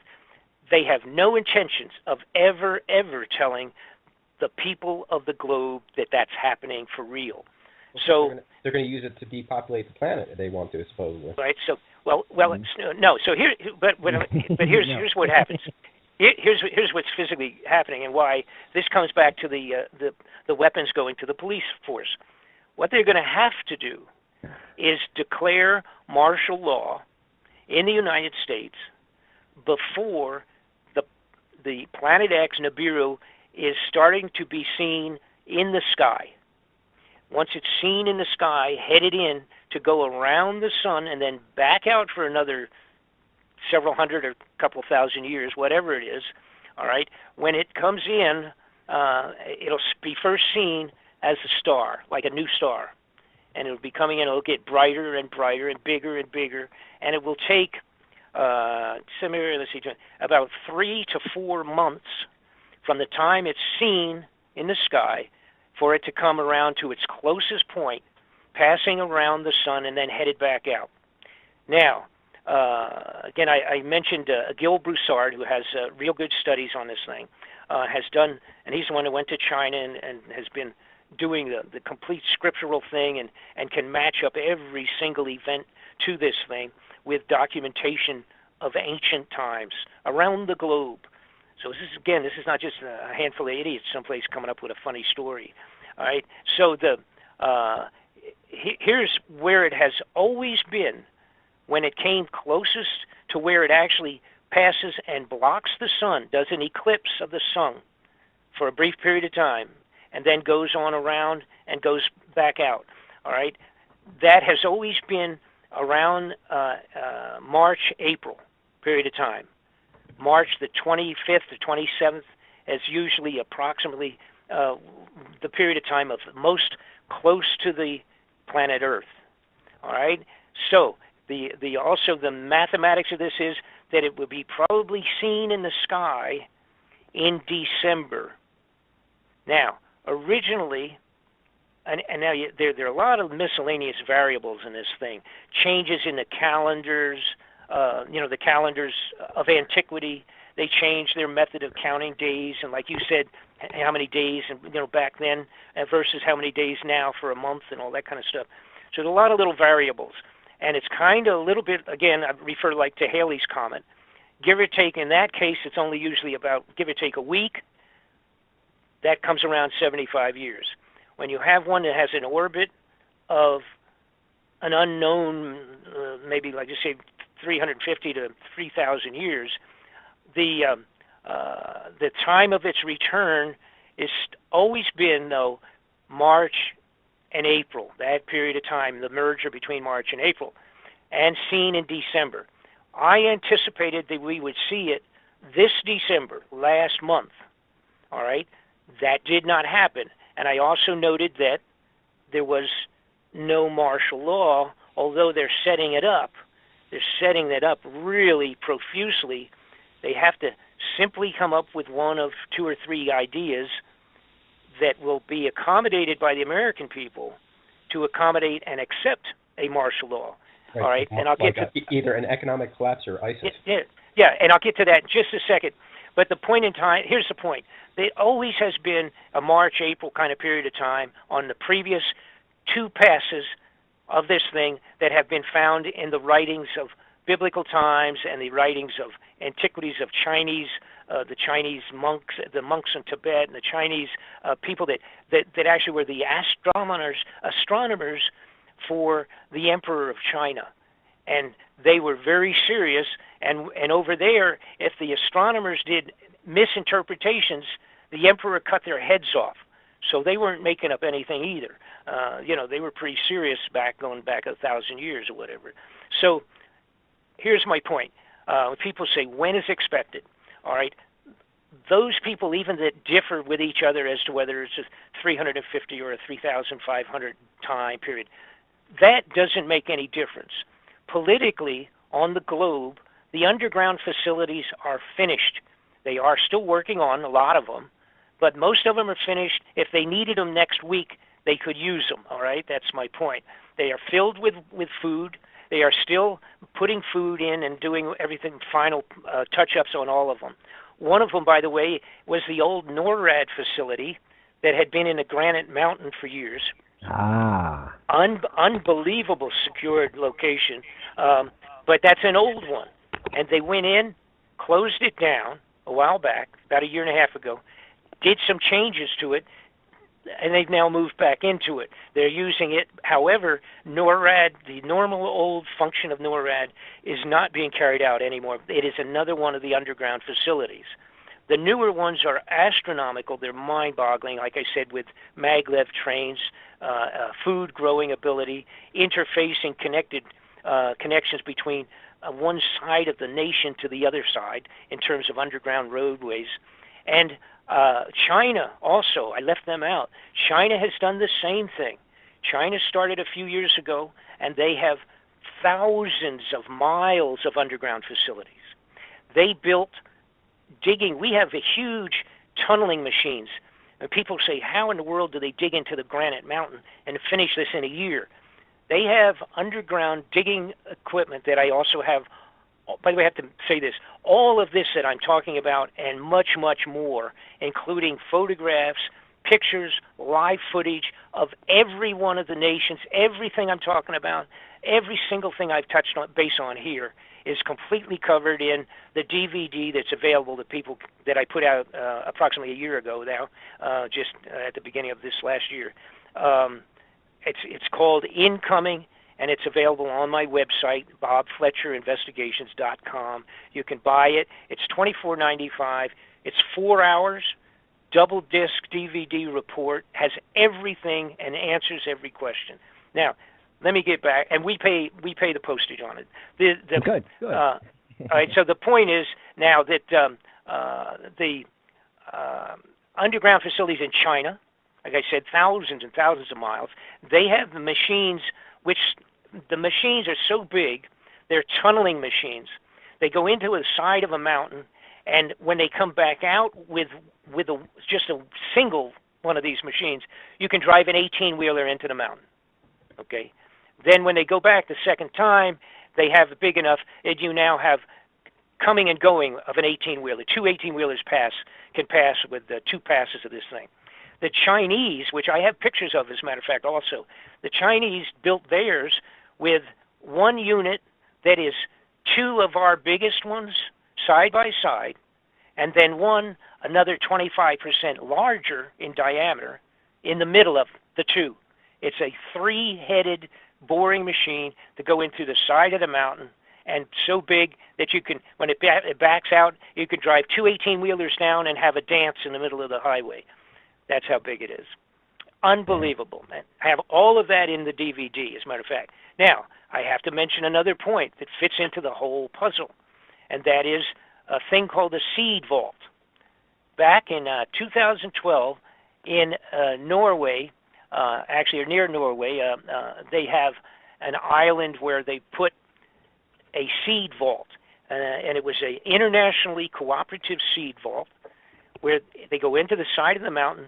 They have seeds to be able to replicate and regrow every growing plant on the globe of any value at all, and it's millions of these seeds. Actually, I think it's billions. Billions of those seeds are in the seed vault. And, of course, you can look it up. Just look up seed vault. Actually, seed vault and write seed vault Norway or underground seed vault, and it'll come up. You got plenty of information on it if you want to look at it, just on the computer. That's cooperative among the nations.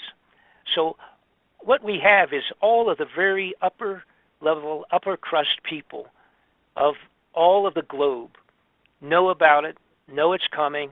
They have an idea when it's coming because their intention, again, their contractual agreements with the survival food people was to make sure they had most of these places filled as of 6 months ago. So they're not putting the food in there for 10 years, 20 years, 5 years away. They're putting the survival foods in there today so that it could be used next week, next month, 6 months, or a year from now. Okay, so Bob, could this be to prepare for some sort of nuclear war that they're interested in? No. It's way beyond. The problem with this, it's way beyond. There probably would never be a nuclear war because we, the United States, for one thing, could stop off any possible nuclear conflict in one day. Totally stop it and finish it off, okay? Terminate it. That's not going to happen. This is not something that we idiots called mankind on Earth are generating ourselves. It's not going to be a war. It's not going to happen. What sense would it do for Russia to totally destroy the United States and never be able to use the property for 100 years because of nuclear contamination? What point would there be to that? Well, I couldn't tell you that. They don't make any sense to me. The leaders of this planet are psychopaths. They don't really think No. Yeah, I don't know. I mean, you're true. You know, the only really true psychopath is that the North Korean screwball. You know, those poor people, and they don't even know what's going on. These Islamic countries. Yeah, well, Islamic, but you know, here's the problem. I mean, no, there are no Islamic countries. Now we have that ISIS problem that we created, you know, and the idea that for them to come forward to us and say, "Oh, gee, they sure surprised us," you know, get out of here. That's stupid. Right. Surprise us with what? Oh gosh, they snuck in 150 tanks on the border of Yemen or on the border of Iraq or Iran, and we didn't see them? Get out of here. See? So that's all garbage. That's under a separate category. It's called BS. It's called false flag garbage. You know, you know. Now there's always a chance. Don't get me wrong. The idea of one screwball getting a briefcase nuclear bomb, which the Russians have. Russians have 100 of them that they've lost. Really? How does that make you feel? Now, it doesn't mean that they know how to set them, you know, make them happen. The Russians admitted a couple of years ago they lost 100 suitcase nuclear. Okay. I remember this. You know, that's goofy, but that's a fact. All right. But the point is, it's not for that, and I will maybe briefly explain what I mean by us terminating a nuclear war before it happens. I'll maybe mention that in a minute or two, and explain that. But the point is, the entire globe is all of a sudden, again, being done by the highest levels of our military and the highest levels of the corrupted government and in all governments. And of course, their thing. By the way, I had a complete direction I was going a few minutes ago, and we got away from it. The weapons. Why are they putting all of those weapons for? Actually, it's almost 20 years they've been sliding this stuff into these police departments, and what they're doing is saying, "Hey guys, you know, we have some weapons available coming back from the desert. You know, we have some armored cars, we have some machine guns, we have hand grenades, we have gas launchers, and we have all of these things, and gas masks and bulletproof vests and armored cars and all this stuff." And they're asking the local sheriff in Omaha, Nebraska, if he wants to have a couple. So, you know, at the police level, those guys love it. You know, I mean, they love the idea of saying, "Oh, wow, yeah, that's what I need." And we go in and hit these drug dealers in downtown Detroit, and we'll have armored cars, and we'll have this, we'll have that. Yeah. Okay. Yeah. But I mean, they're just excited like a kid in a candy store. Oh, you know. And then they say, "Well, you know, we can't really afford that stuff. You know, we can't budget that." Okay. Oh, of course not. So Uncle Sam says, "Well, what we'll do is we'll give it to you like almost free." And we'll set up some, you know, and we'll set up some kind of a pay-as-you-go deal. You know, you don't have to pay for it right away. Give you 10 years to pay for it, and so get it to you for almost. We'll write it off down to almost nothing, and blah blah blah. We'll make sure it's working good before you get it, but you know, we'll do all that. So anyhow, the bottom line is they have placed all of this extraordinary amount of military gear in the police department.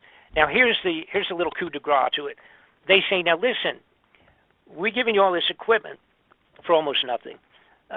We just want you to sign an agreement that or verbally is good enough for us, that when we call for your assistance, like in a time of a national emergency, if we ever have martial law or something that we have to declare, we want you to come on board with the wonderful new Homeland Security, and be ready to answer and fully respond to the demands of Homeland Security. And they say, oh, yeah, sure, don't worry about that. That's great. We don't care. That's good. Sure, we'll do that.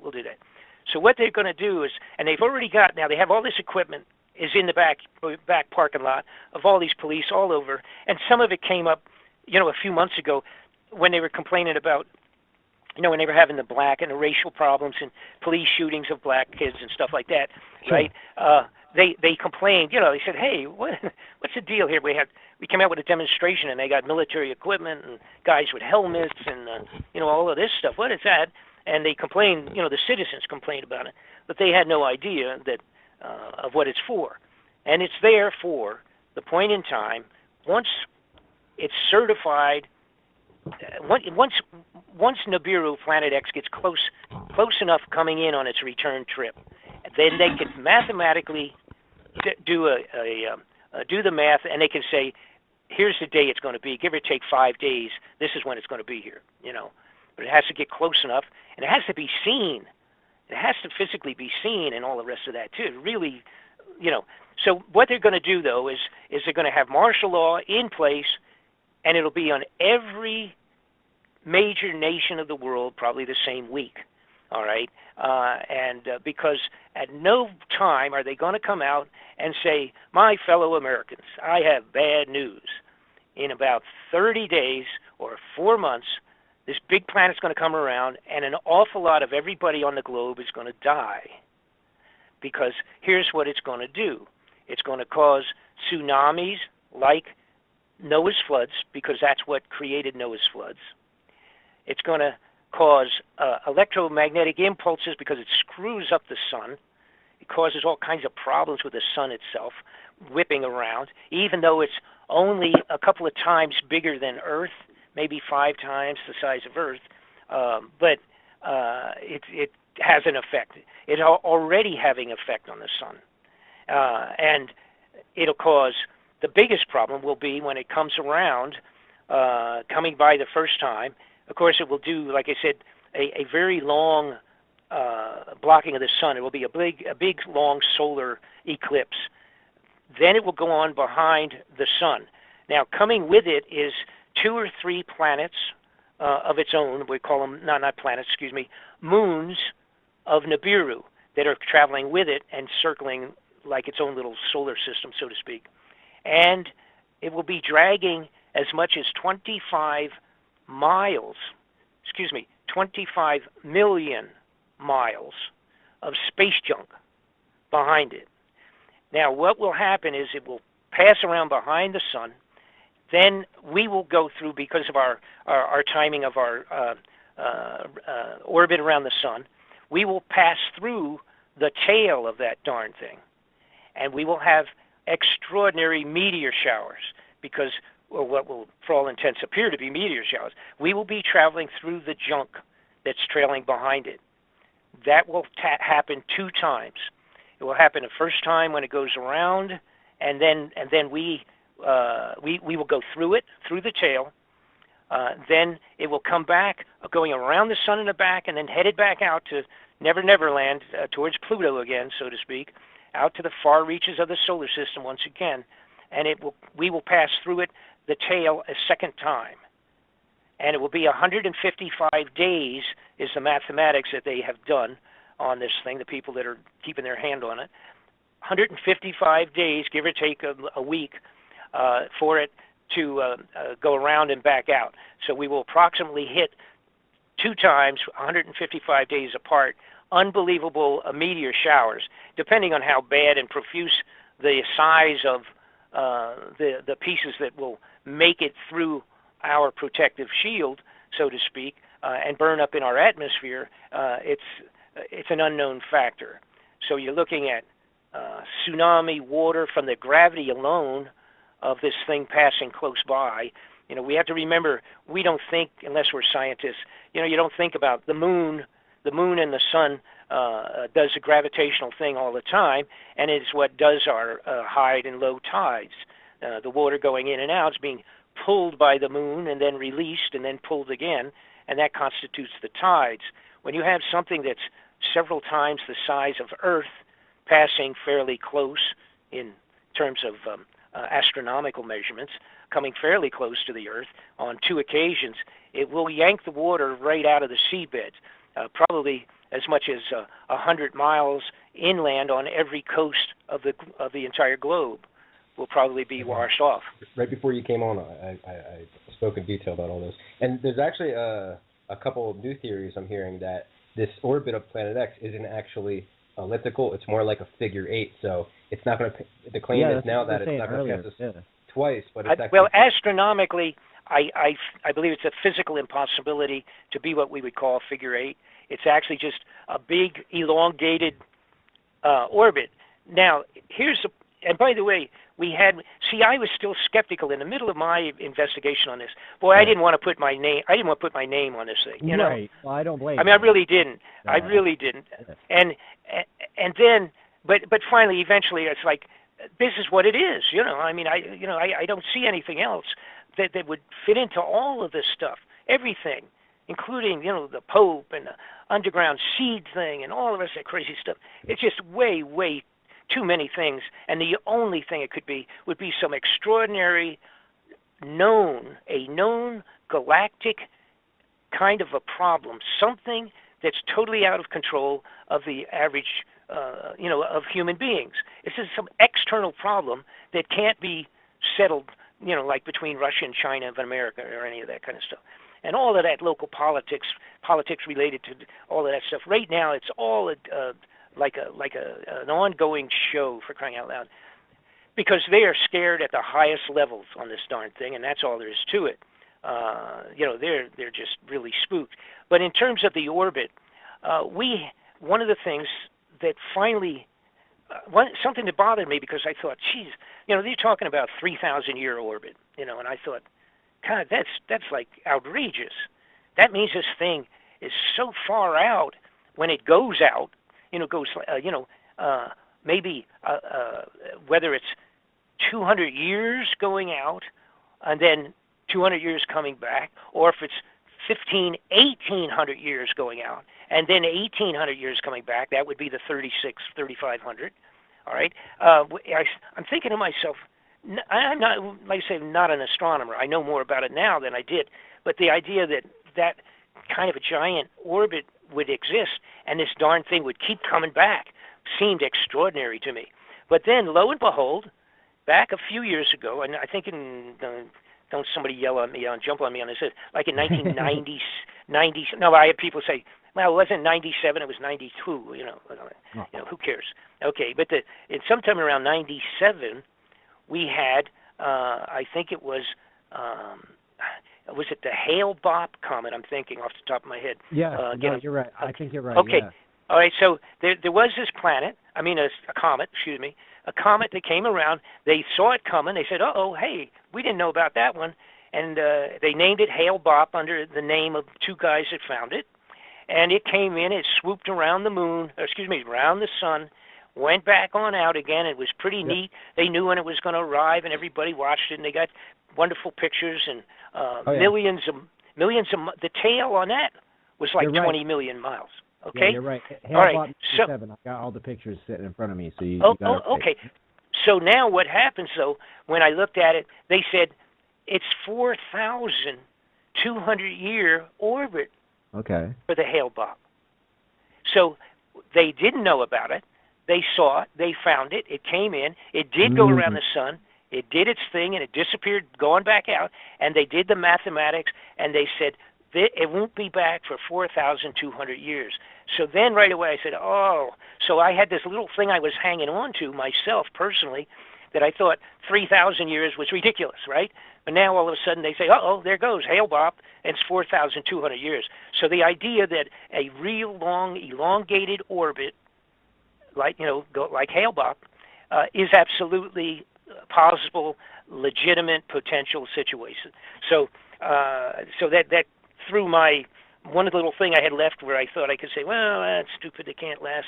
No, I was wrong, and the bottom line is it is a legitimate, the possibility of a 3,000-year orbit is absolutely legitimate.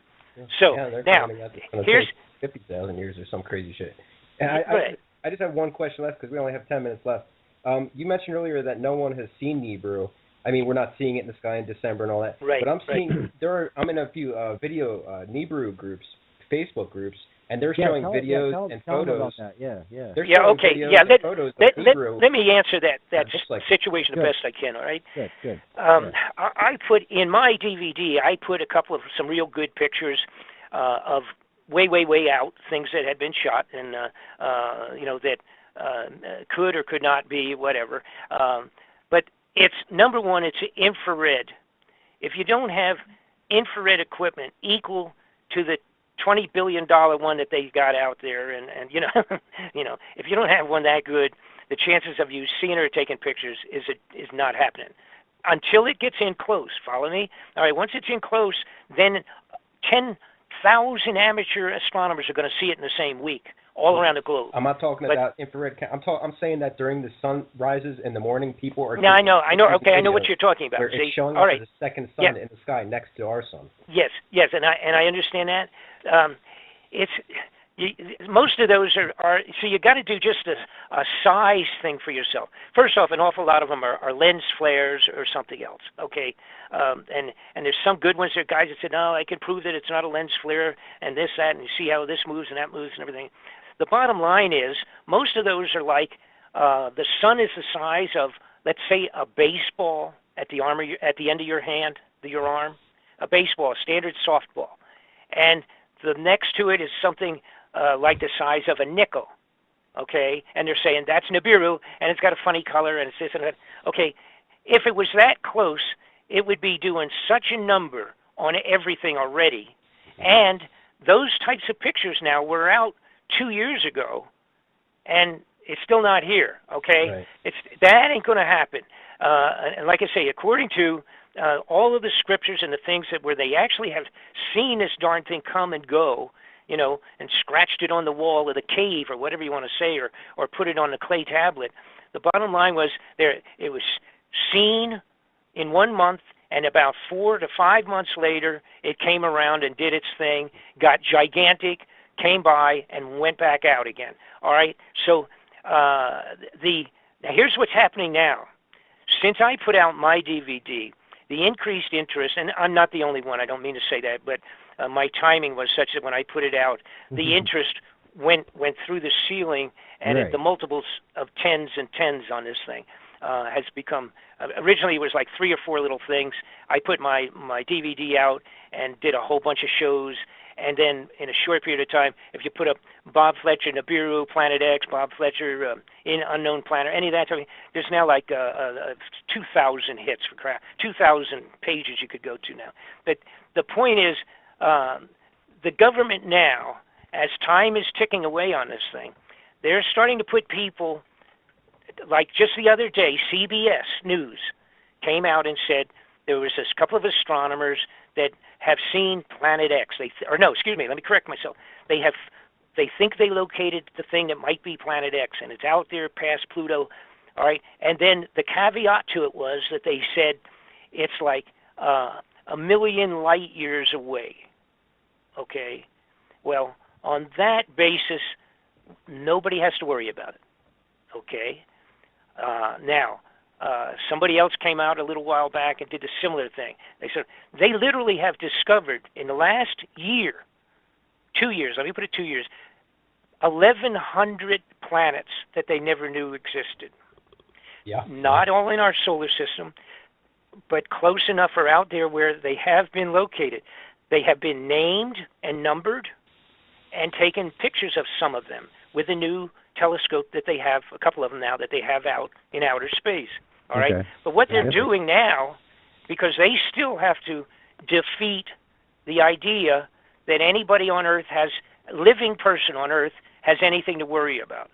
So if they come out with some astronomer who's financially taken care of under the table, and he comes out and says, oh, we found this. Now, the ones that came out, Excuse me. So, see, the ones that came out and said they found 2 planets and one together, and I don't know, whatever it was, just the one that was on CBS yesterday, actually. Mm-hmm. CBS television news. Okay.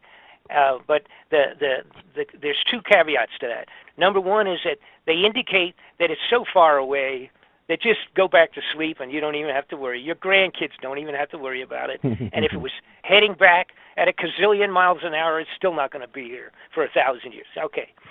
So that was that. But additionally, that serves to throw cold water on anybody like me and the rest of the people out here, that are saying, hey, it's going to be in a year or so, because why are they putting all the food in the underground facilities?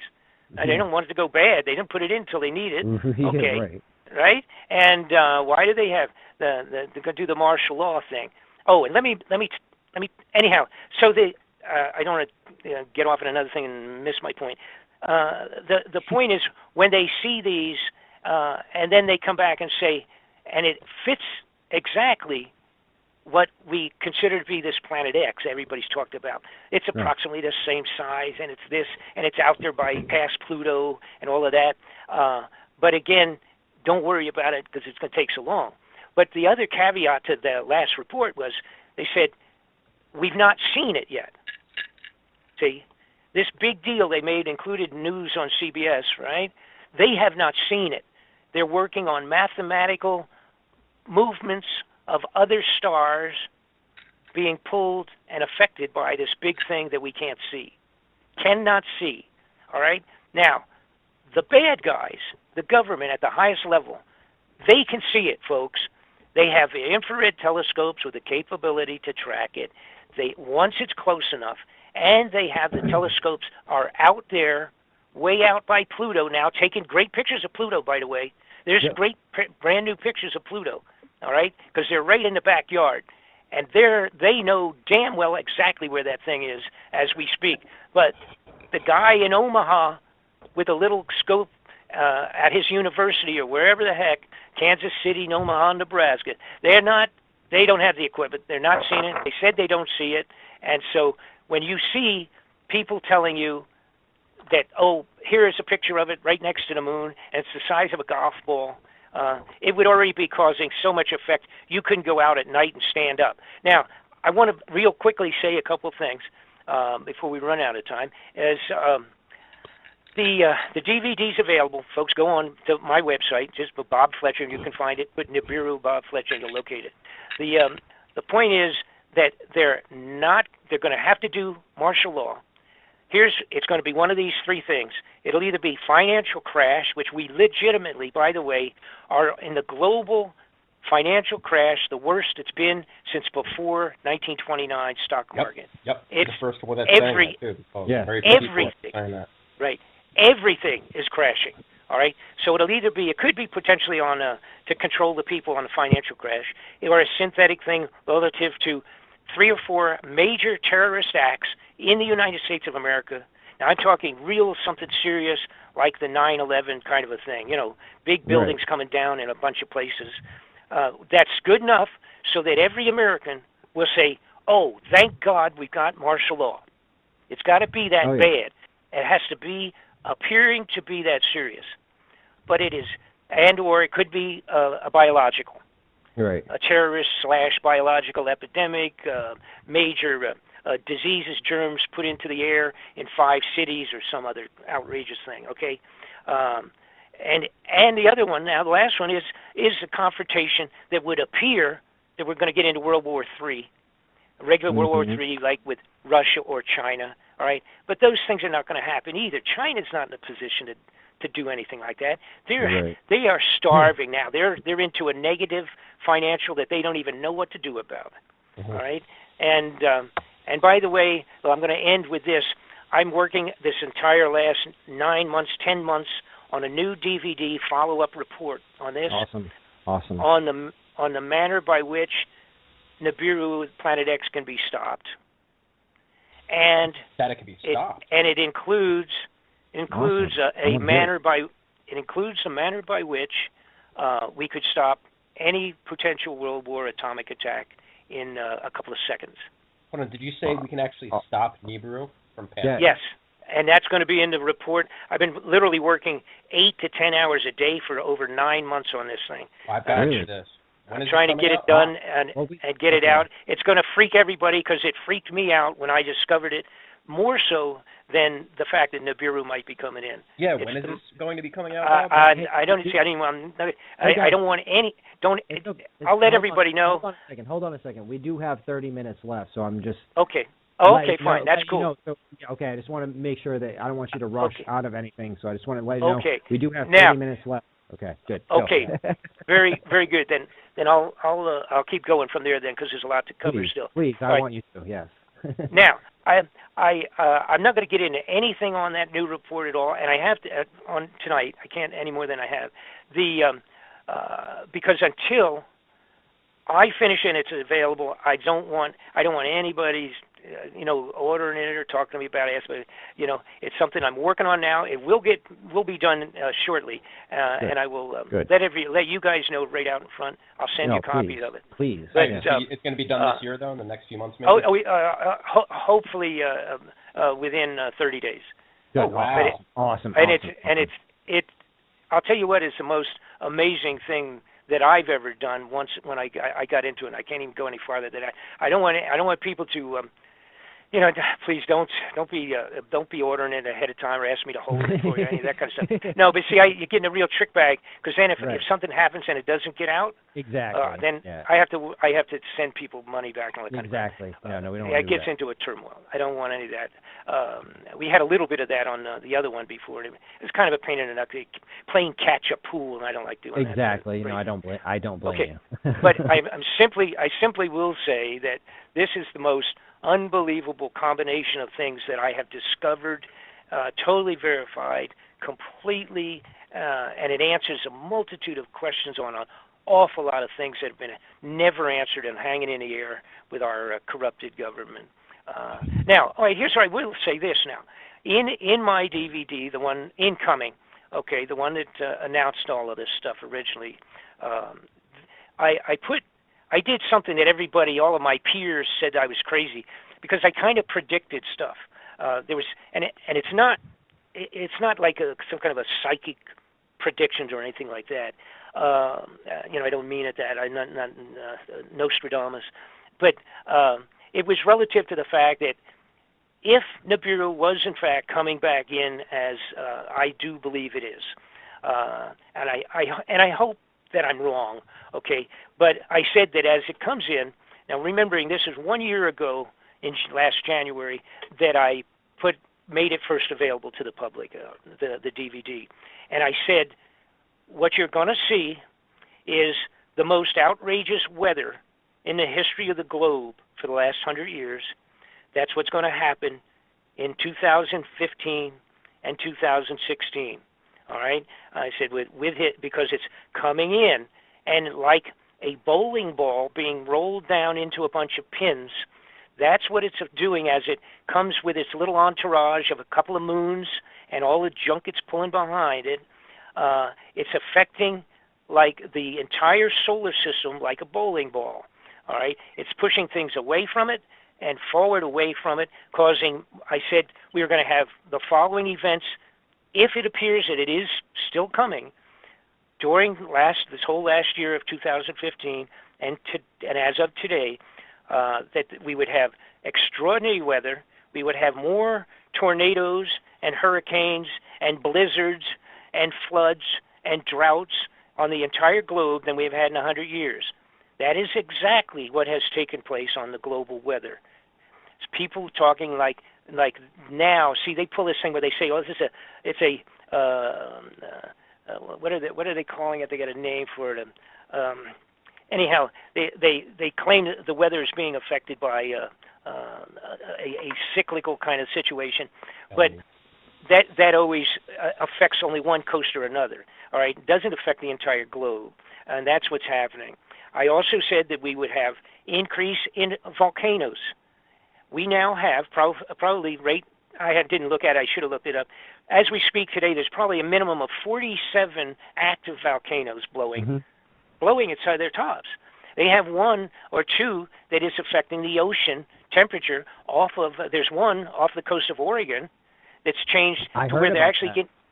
Well, and nobody's talking about it, and they're blaming it. They're calling it the El Nino, right? I heard that stuff would happen before anything that happened in like Los Angeles or that whole area, like on the San Andreas fault line. I heard that. Yeah, that's what I. See, what's taking place is we were having storms start all of last year off of the coast out there, like they were tropical, like a hurricane. Yeah. But you can't have a hurricane in cold water off of Oregon, but you can if there's a volcano underneath. Exactly. It's under the water, heating the temperature. Okay. Now, I also said and predicted that we would, like I say, have these extraordinary numbers of storms, etc. The sizes would be different. The one in Mexico a few months back was the biggest hurricane. Fortunately, it missed all major cities, but it was the biggest hurricane ever in the history of Mexico. Came in through the coast down. It was gigantic storm that came in. As we speak tonight, it's the biggest snowstorm blizzard in 150 years in New York City. All right, it's going to wipe out New Jersey also, just like that other storm did Sandy a couple of years ago. Yep. They're still not even recuperated from that. New Jersey coastline, the day after tomorrow, will be wiped out like it was sitting in the middle of a tornado. These are all storms. The quakes, the numbers of earthquakes have increased 5 times what they normally are, all around the globe. Yep. And by the way, quakes, the earthquakes and volcanoes are related. When you get a given number of earthquakes, you can almost triangulate, draw lines between them, and you'll find that a volcano will be popping up, sticking its head up within 30 days of a swarm on these, a swarm of earthquakes will equal a volcano. And it's got to do with the stress on the overall crust. Now, here's where, and I put this in the incoming DVD, the report. I put this very clearly and explained it too, that what I found out when I was doing the investigation on this thing, and again, this is one of the things also that was like a tip the scale that I told myself that you have to do this report. Even if you're wrong, you have to do it.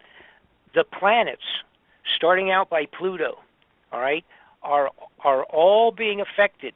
Now, they had already started to be affected back when I put this thing out 1 year ago, but they are now worse and being more affected than previously. Now, what I'm talking about is all of the planets as far out as Pluto, and including Pluto, is having a change in their atmospheres, the ones that have what we would call an atmosphere, change in the gas, change in the some of their orbits are being affected. They're wiggling, so to speak, or jiggling or vibrating in their orbits, changing a little bit. The storms, some of the storms on the face of these planets are changing. Some of them, like one big one on Saturn, I think it is, on Saturn that has been there for like 400 years. That storm is changing and getting bigger and then getting smaller and having variations to it. There is an atmosphere of salt, a salt-type content, sodium. Yeah, on the moon. On the moon. Never been before. All of a sudden, they now have a haze type of an atmosphere circling the moon, and it is a sodium content. All right? So every one of them is, and then, of course, I don't even want to get into, I'm trying to think, it's either Venus, and this is where somebody's going to say, well, you don't know which one is which. It's either Venus or Jupiter, whichever, I'm not positive. But the ice cap on it, on the poles, there's a pole ice cap on both the North and the South Pole. It's melting. Well, excuse me, I actually think it's Mars. But anyhow, it's melting the same as ice caps on Earth is doing. And by the way, the melting, this is another thing people are not paying attention to, even though, of course, you got the groups, and I know they jump up and down and yelling and, change of the, the warming, the warming of the Earth, and that too many cows are farting nitrogen and things of that sort. No, most of the planets are going through this. Here's the point, though. The glaciers on Earth a couple of years ago, and escalating rapidly, are melting like crazy. Now, to give you an idea of how bad the ice caps are on Earth right now melting, and the glaciers running into, and the glaciers are melting kind of like from underneath.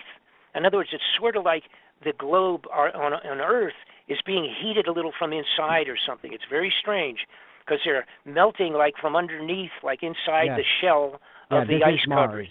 You're right. Mars. Mars. Yeah, I just looked it up. Yep. All right, good. So, the point is, the glaciers are melting so rapidly on Earth as we speak that in Miami 2 years ago, they had to start putting pumps into the city of Miami Beach because every high tide is moving back then, now a year and a half ago, 4 blocks into the city of Miami Beach. The regular high tide now is moving into the Miami Beach city itself by about 4 blocks. Now, they put the pumps in. They cost millions of dollars. They literally switch on with the high tides to pump the water away and try to keep it out of the stores and the hotels. All right? Now, what also is going on, since then, it has continued to be so bad that in Miami Beach, they are actually, I'm trying to think of how they're doing this, they're actually raising the street level like 10 feet in all of Miami Beach. It's a gigantic multi-billion-dollar investment to try and raise the elevation up enough so that everything won't be totally wiped out in 2 years. So that's how serious the melting of the glaciers are. And my contention, along with that of many of the other scientists that have been involved with studying Nibiru for 20 years themselves, know much more about it than I do. The contention is that all of these things that I'm talking about, including the planetary activity all the way out to Pluto and then coming back in towards the sun, that's all the effects of Nibiru starting to affect the system, all right, including speeding up the heating of the ice caps on the planet Earth. Now, the sun is being affected already by it, all right, and see everything something we don't think about, and unless you're really a scientist and involved with this type of stuff on a regular basis, you don't even you just don't think about these things. But in the solar system, it's kind of like you think of it as a big bathtub, okay? So if you get a whole bathtub just filled with water, and you put 10 ping pong balls floating in there, and that's representing the planets, all right? And now you get it completely calm. You got the little ping pong balls floating on the top of it. Drop a golf ball on one end of the bathtub, and what happens? It affects every single one of the planets, and vice versa. All right. If one of those ping pong balls represents Earth and it's at the far side of the bathtub, if you drop that golf ball in there, you're going to be bouncing that ping pong ball, I can't even say that, around in the bathtub like crazy. Any little activity of an extraordinary, it's almost like an infection on the human body. Anything that comes in and intrudes into our solar system that's not part of it on a regular basis is going to cause a radical effect. The sun is doing crazy things. It's developing holes like they've never seen before on the surface of the sun. 2 years ago, by the way, one of those electromagnetic impulses from the solar flare came out, and it was huge, and we missed it. Our orbit permitted us to happen to miss that impulse, the solar flare that came off, and this is approximately, like I say, 1.5 years, 2 years ago when that happened. We missed it by 1 week on our orbit around the sun, all right? And if we had been struck by it, it would have fried, that electromagnetic force would have fried every single, first off, every satellite ahead of time, but it would have also wiped out all electrical functioning on the globe for probably 100 years. And this is a reality that the head of the Homeland Security, Janet Napolitano, when she quit 2 years ago, one of the last speeches she made was that one of these electromagnetic impulses, a solar flare, will hit the Earth within a few years, and not maybe, but will. And when it does, it will terminate the electrical on the globe, depending on what side of the Earth it hits, for as much as 100 years, because it will fry everything, all the generators, and also this is the type of thing you could expect with the passing of Nibiru when it comes close enough. It would be the equivalent of one of these solar flares, potentially, and it would fry all electrical functioning on the globe, at least or on half of the globe, but we're so interfaced, the possibility would affect everything. But it will burn, it will burn every generator, every transmission line, every transmitting substation, every power plant. It's just the whole ball of wax will be gone. Cell towers, all that stuff. Well, everything. And the point is, so what would happen is it's not like we know how angry we get if the power's down for. I mean, if it's down for 30 minutes, we throw stuff at the television. If it's down, you're running around looking for candles, all that kind of stuff. If it's down for a week, you really seriously have problems.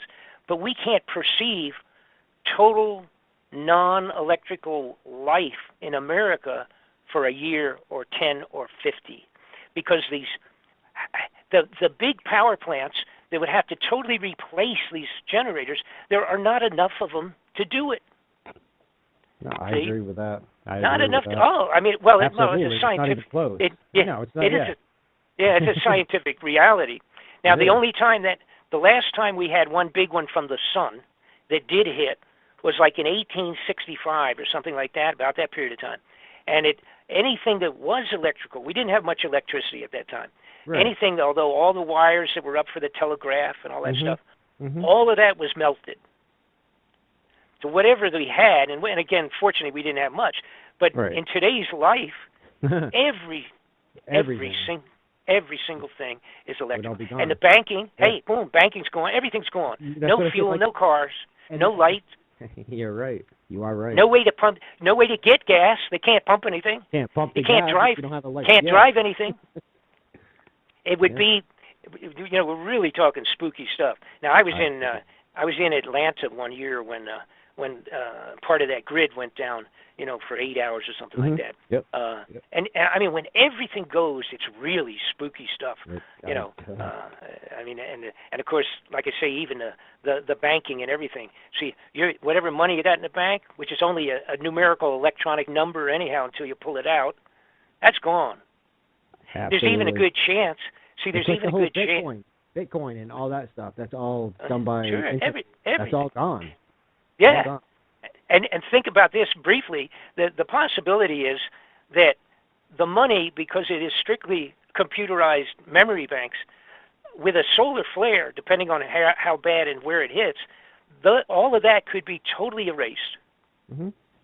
You don't have any money, sir. Sorry. You had 200,000 you had in your life savings. Sorry about that. That will happen, you're saying, if when Nibiru passes? Very, very likely the same kind of an effect. Yeah, I mean, even solar flares could cause this. If we have big enough solar flares. Sure. Chaos, Solar flares can happen by themselves. Solar flares. All right. And again, I mentioned earlier, we just don't think about that. The possibility, and it's so possible. It would completely cause chaos, but it wouldn't. I doubt it would ruin every electronic on the planet. It would probably just do one side of the planet. Probably that. Financial. No, I agree with that. But it would still cause chaos. It would destroy chaos. Well, absolutely. Well, just if you try to imagine life in America, I mean, we wouldn't care much about the other side of the globe anyhow if it was us. In other words, if it blows us out, takes all of our electrical actions down. Try to imagine what life would be like. Let's just say for 6 months. But what they've been talking about, if it was a major volume and hit a lot, broadside of the United States, North America, South America, you're talking about possibly 100 years to get back. That's outrageous. They claim that the transformers that would blow out, the solar flare, everything. We would have to completely reorder. We would have to order the parts, and they would. Where are you going to order the parts? How are you going to order parts? Right, exactly. China would have to build them, and it would take 3 years to build them. How are you going to ship them? See, right. You can't pump gas. Oh, see, you got to realize there. What happens first off? No medical services. Very carefully, Bob. No emergency anything. No police. Nothing. No. You want to talk about gangbangers? No. You know. You want to talk about invasions and perfect time for them to do that. Yes. Manually pour out the whole. I mean, it's something that that most people say. Well, I don't even want to think about it. You know. They just don't want to even put any thoughts out there. Well, people like us want to put thought into it because we actually, give a crap about it. But yeah, right. That's why I want to move up to Maine. With people come up to Maine, everyone. As far away from the population as possible, dude. Yeah, seriously, it's going to be The Walking Dead when this happens. As a matter of fact, there was two people that said that. Napolitano did it, head of Homeland Security. See, they've done huge. Calculated reports and scientific investigations on these things for the possibilities and stuff. And it was a big speech for her. One of the last things she did leaving the Homeland Security a couple of years ago, she said, it's going to happen. It's not if, it's just when. And how bad it is depends on how the wind blows, whether it's 2 years or 102. And I mean, it's going to happen. Turn us into cavemen, for crying out loud. Yeah. You know what? I wouldn't mind. In this society, honestly, we're screwed. I have some days where I think that some of us would be better as cavemen. I really do. I really do. Yeah. It's kind of like a start over, like a reset switch. I mean, I don't know. Well, it's like cleaning a slate. But see, the problem is the way things are now in the criminality. Yeah, that's. Who's going to do what? The biggest crooks in Washington are going to do whatever they can do, and they'll be out. They would be down in their underground facilities. Yeah. They got generators down there, and they got fuel, and they got. All set. Oh yeah, that's the stuff we were talking about earlier. They'll be down. Even if it was not a Nibiru situation, if you had a solar flare that devastated America. They're all set. We're up here like burning up, and they're like that's the reason that they gave the weapons to the people who are going to do martial law, and they'll be enforcing it blindly, with the exception of the ones that finally realize that, hey, wait a minute, we're guarding the rat holes, entrances to the underground facilities where the rich people are having martinis. One thing interesting about martial law is that Zeta Talk site. I remember 15 years ago when I first read it. They claimed that towards the end, before Nibiru passes, the government's going to attempt to declare martial law, and it's going to fail, and the people aren't going to accept it. And in the end, we're going to rise up against the government once we realize that the government is with what? See, the problem is if Nibiru is what it is and comes and does what it would do. Again, we're talking Noah's floods over again. Right. So what do we do? And best effort for yourself. Right. Right. I mean, that's a reality. It will be the people along with the military. Take care of yourself. Because the military are going to want to take care of themselves, too, and their families. Exactly. They're not going to do it. This is a point where you got to look out for yourself. That's all it amounts to. And, again, the bottom line is, it's like you really start saying, well, how many, it's 140 million people, I think, is a population within 25 miles of the coastline around the United States. Yeah. They'll all be gone in the first 15 minutes. Yeah, then that's why martial law is going to fail, because the soldiers. It might. 100%, but I guess I have to ask you, what's your point? In other words, they're going to be going underground, locked off. The doors that seal these things off are like there's 6 of them in a row, 4 feet wide, be able to handle a nuclear bomb in the front yard of the darn thing. See, so between you and I, it's like the martial law would be only to guarantee that they can get on their buses and airplanes and get the hell out of town and get to wherever they're going to go. See, and then after that, that's a great point. Great point right there. After that, they got everything they need probably for 25 years. Now, they may have to be in there longer. I don't know, and I don't care. But they have what's necessary to maintain X numbers of people in a given hole in the ground for a 25-year period of time, food, communications, all of that underground, enough fuel to run the generators and the air filters and all of that crap under there. And probably, see, there are direct, which is the only one thing, I don't know this, but I'm making a speculation now. You can see the films and the videos and the pictures that I have. What's your website, Bob? Because we only have a minute left. Okay. Bob Fletcher. We don't have to do it again. Yeah, go Bob ahead. Fletcher. BobFletcherInvestigation.com. That's all. Bob Fletcher. You can punch Bob Fletcher, Nibiru, and then eventually you'll be able to get to it anyhow. Like I said, there's probably 2,000 hits on that thing now. Awesome.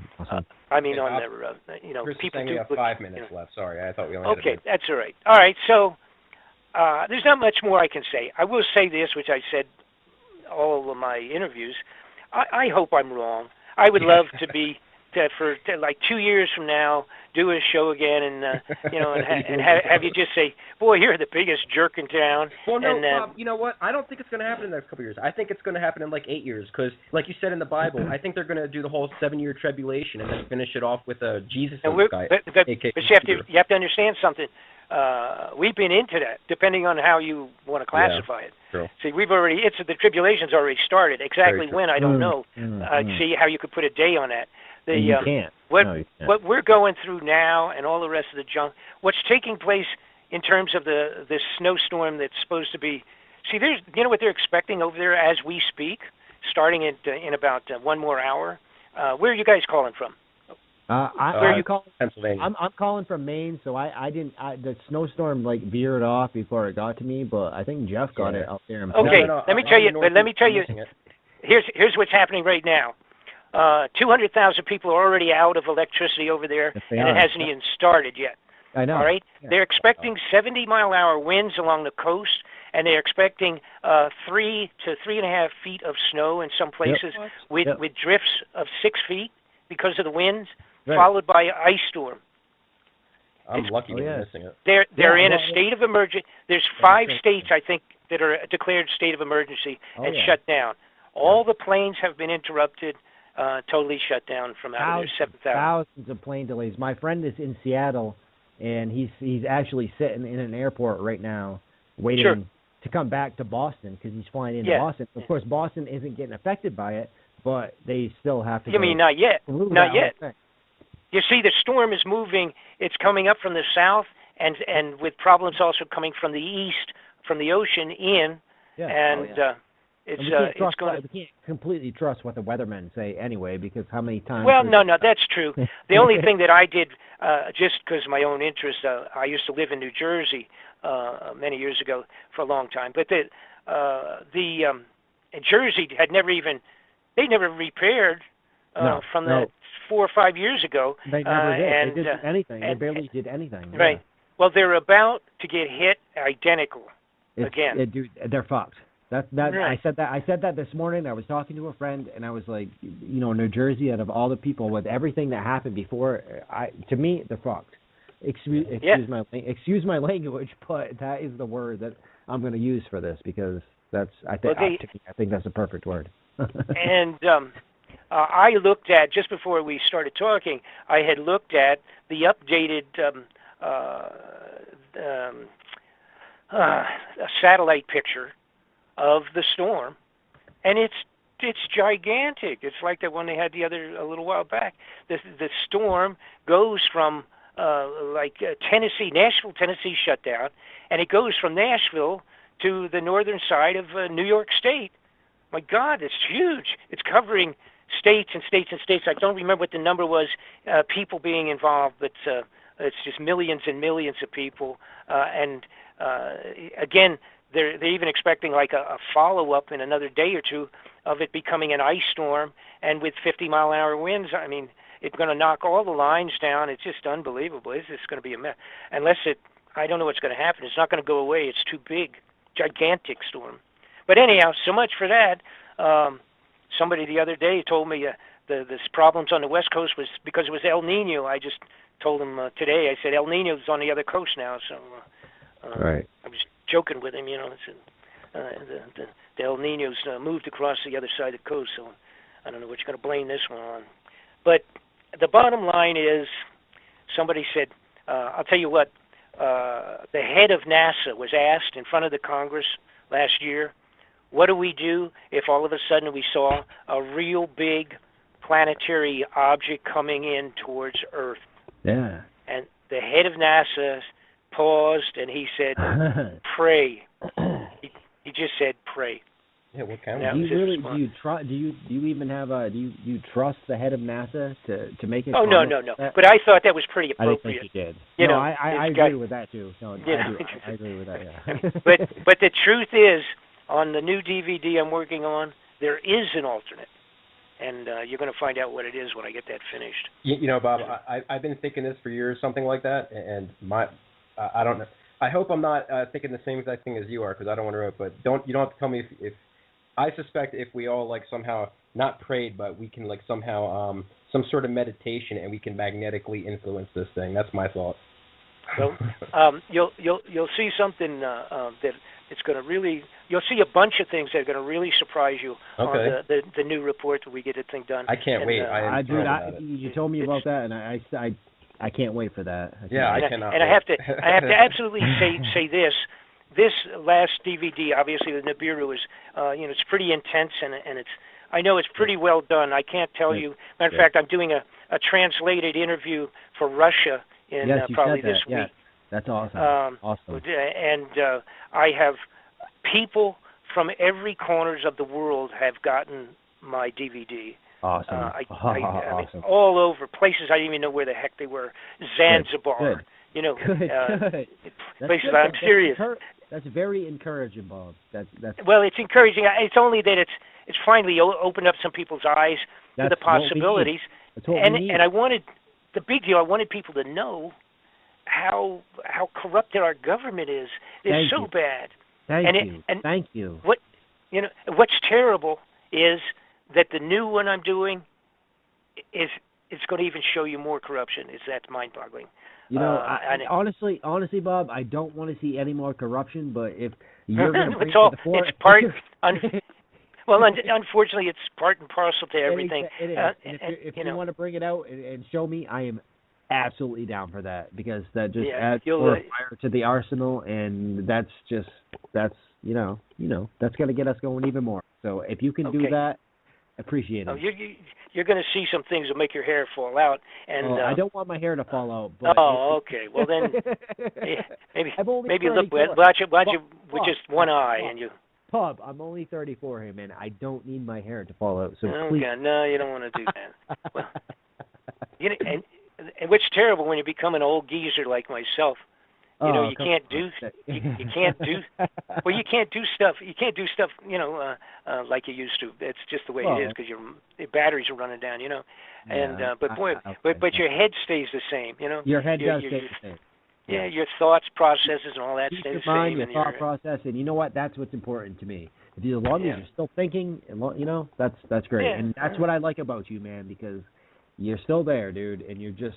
I love it, man. That's why I had you on again, because I was like, I got to get Bob back on, because I really want to hear what he has to say. I mean, we had it's great. We had Masters come on and talk about Planet X, and it was a little different than what you had to say, but I'm kind of swaying towards what you have to say, because you actually break it down. You give a whole background on how you came up on this and everything, and that's what I appreciate. And Marshall kind of didn't do that, and. So yeah, I just like I say, originally I got when all of a sudden it dawned on me, I said that this probably is what it is, and originally it was hard to push myself to complete the thing, but then I say, oh, okay, how about this, and now I have this, and now we have the Pope, and now we got the telescope there, and now we got that, and we got that, and now they're not answering this, and this is happening with that, and everything just. It's like a big puzzle, and you don't understand what it is until you get 90% of it done. Then you can kind of make it out, and it all just kept going in the same direction. That these guys just wouldn't do all this crazy stuff if it wasn't scaring them very seriously. They would rather steal money and put it in their own pocket. So. Yeah, I agree. Okay, listen, how are we on time? I guess we're about done. Should I say goodbye to everybody? So we got to wrap up, but totally appreciate you coming on, staying on for extra time, and I would love to get you back on in this year. 2000. Well, I'll tell you, as soon as I get this other one done, I'll get you guys copies, and then we'll go from there, because it's gonna raise as many eyebrows as the last one did. Yeah, we have to have you on as soon as you put that out. No, just let me know. Okay. Email me. Let me know. Keep in touch, and definitely we'll get you back on, because we definitely want you back on here. There's no doubt about that. All righty. Good. Well, thank you. Had fun. You guys have a good evening for the rest of the day. You too. And, thank you so much. All right. Good. Take care. Thanks, Bob. Have a good evening. Have a good weekend. Thank you.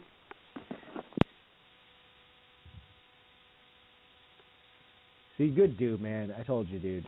He can talk. I know. I'm looking forward to that. And that's what I like, dude. He I know you were thinking like we were getting into the all Iran Contra drug smuggling thing, but it all led up to all this. Yeah. And that was the whole thing, and that's what I like about Bob, because he breaks it down. He loves to talk, which it's is fine with me, it's important too, because really this Sonny Bono guy needs justice. You know, that I feel like I could sense his ghost on the other side, just like demanding it. You know, and something that me and James talked about. It was like I would actually like to get more deeper into that whole other thing with the whole.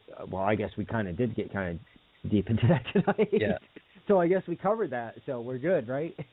Yeah, I think Bob could sit here and go for another 10 hours. Was deep. And talk. I don't see how you can get any deeper. He got pretty detailed there. He did. Yeah. He definitely did. And that's this is like literally a two-part. I can split this. I can split this up in two. I can.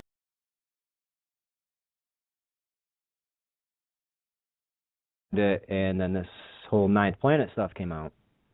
And I figured, well, that's perfect. I'm kind of glad that we did postpone it, because now we can have him come on and talk. And he's got a lot of stuff to talk about the whole thing. I mean, he gets right into it. That's what I liked about having him on, because he got into a lot of different stuff, the whole underground cities and stuff, which I thought was very interesting. I mean, it's stuff that we know about, obviously, but it's good to get his take. And of course,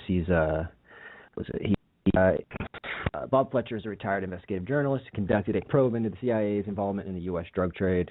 His report was presented to several congressmen, including Sonny Bono, and since then turned his attention to the return of Planet X. So it's a pretty short, vague just bio.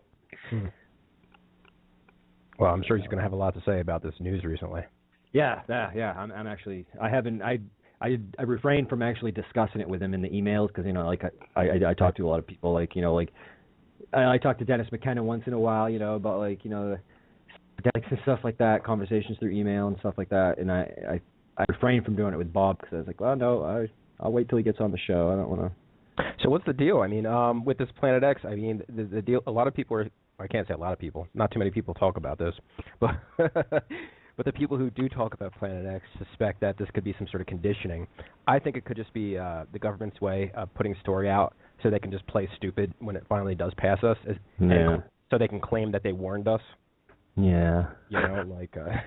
hey, we warned you. Yeah. Right. We told you. And it's not going to work. People are going to be pissed the fuck off when it passes. That's when the governments of the world are going to collapse, I believe. I mean, that's what Zeta Talks claims as well. They claim that... They claim that the government's going to try to pass martial law a few times, and they're going to fail, and people are going to rise up against the government when this thing finally does pass, because they're going to realize, holy shit, the government was lying. And yeah. So people are stupid, but they're not going to be that stupid, No, well, I mean, not that forgiving. We hope not, anyway. Yeah. Well, if the Nancy Leader is correct, and if she's actually channeling these Zeta Reticuli alien gray beings, then there's a good chance people won't forgive the government, which needs to happen. We need to fucking overthrow them.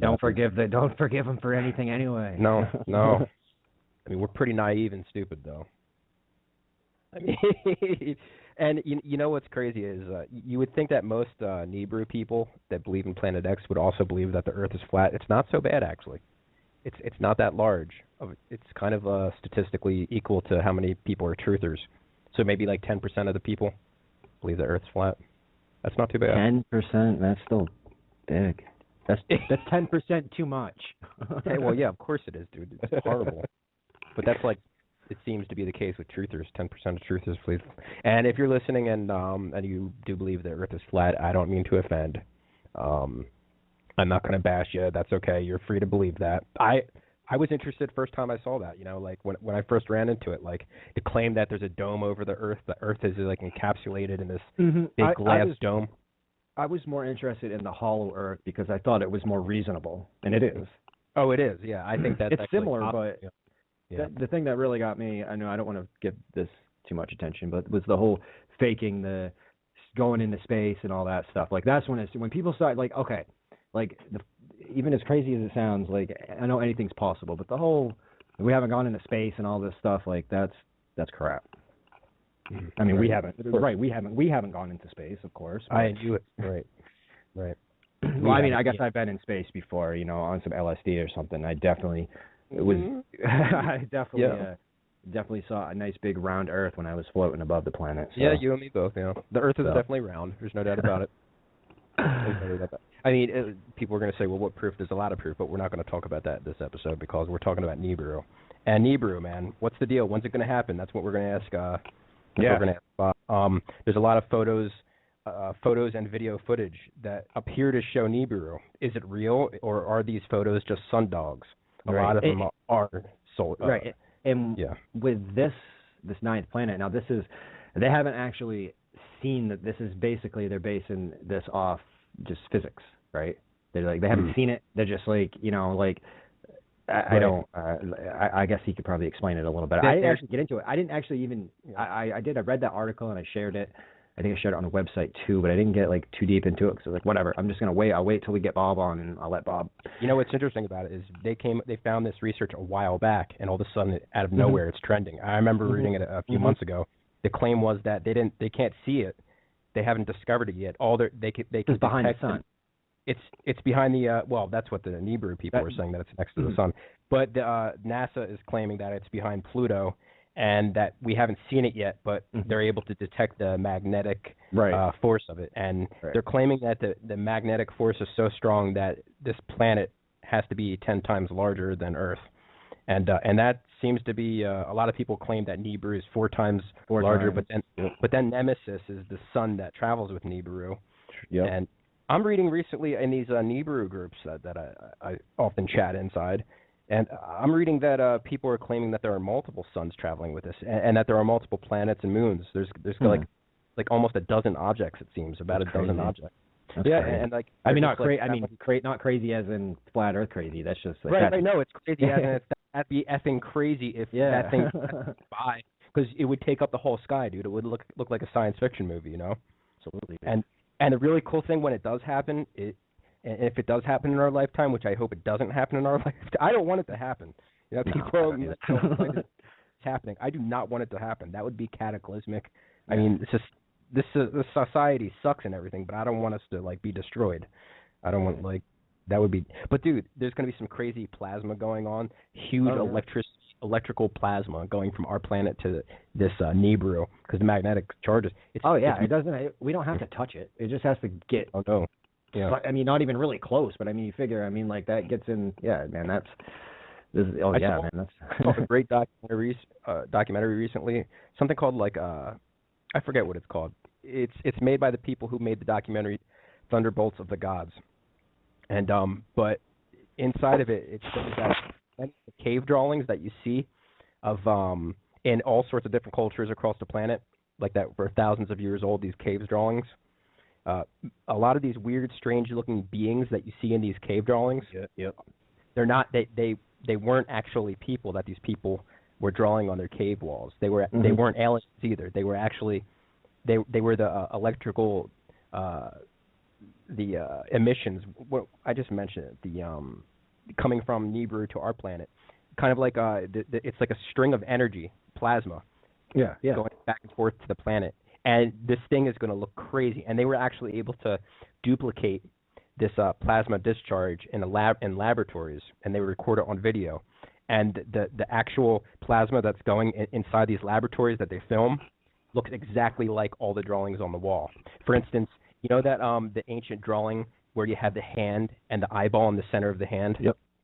That's actually a plasma discharge that come from large object. Yeah. And that's all right. And actually, the hand itself is a mixture of plasma, and it's supposedly the planet Nibiru that in front of all these other planets. Okay. And this one documentary tries to claim that it's not Nibiru, that it's actually, what is it? Saturn, I believe. No, Jupiter. I'm sorry, Jupiter, Mars, and Venus. So this documentary claims that Jupiter, Mars, and Venus, it was either Saturn or Jupiter, I think it was Jupiter, actually left their orbits at one time and were much closer and caused all sorts of destruction on the planet, which, as far as I'm concerned, is physically impossible. Something would have had to cause these planets to leave their orbit, and that, to me, is physically impossible.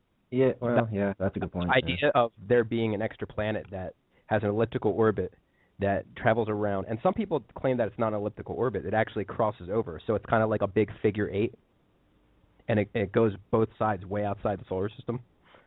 You know what I mean? Like it's like a figure 8, and we're in the center of that figure 8, Yep. Which means that it's not going to pass us twice, it's just going to pass us by once. So it's not going to have to enter the solar system, pass us, and then pass us again as it's leaving. It's actually just going to sneak up on us from the opposite side of the sun, and that's crazy. Wow. Yeah. And this Nemesis, the brown dwarf that travels with Nibiru, is supposedly keeps to the planet warm. And this planet, and I know we had a guest on before that was claiming it was like Lemurians and not Anunnaki, but I've never heard of that. I don't know what that guy was talking about. Who was that? I don't know. It was a few guests ago. It was some guy. Oh, Dennis Watts. Okay, yeah. Right. That's I don't. Yeah, I kind of forgot that interview. It was like Lemurians, the Anunnaki. Anunnaki that was when we got into all that. Yeah, Anunnaki the deal that they can't hurt people. Yeah. So that was it kind of lost me on that when we got talking about that. Saying some way. I say that to James. James say that to James. Like, what? No, that's Dennis. No, don't say that. It's like, no, I didn't say anything bad about Dennis. I just that was the part that he talked about that I was just like, what? I didn't like the guy very much. I thought he was full of it. Yeah, I can't remember. I don't remember much of that interview, to be honest. So, so I can't really say anything. That's basically what I remember from that interview. That wasn't a good night for me. I thought he was a talk. I thought it was complete nonsense. He was just on. I don't know if Clyde Lewis had him on Ground Zero. Well, that's what happened. James sent his contact or whatever to Clyde. And I guess Clyde had him on not too long ago. I don't know if it was Coast to Coast. I don't. Did you tag me in something about Coast to Coast the other day? Was that you? I don't think so. Maybe I did something. No, something about. No. Somebody did. Someone tagged me. I don't know if they were just because they know I listen to it at night or. Look, I listen. Coast to Coast is nothing like it used to be, and I listen to it at night. Like I tell everyone, I listen to it to go to sleep. But it gives me because I hear things while I'm sleeping and dreaming, it's getting in my dreams. So when they talk about like the crazy stuff, it's like I start dreaming what they're talking about on this show. I love it. And that happened to me last night. I gotta share this before Bob comes on. It's kind of funny. I don't know if this had anything to do with what they had going on or whatever on the show. It might have just been completely irrelevant. I might have just had a weird ass dream, but. I watched that. There's a show on Fox. It's comedy. It's like that Cooper Barrett show. It's on Sunday nights, like with Family Guy and everything. And it's got this girl on it. And I had her name. I posted.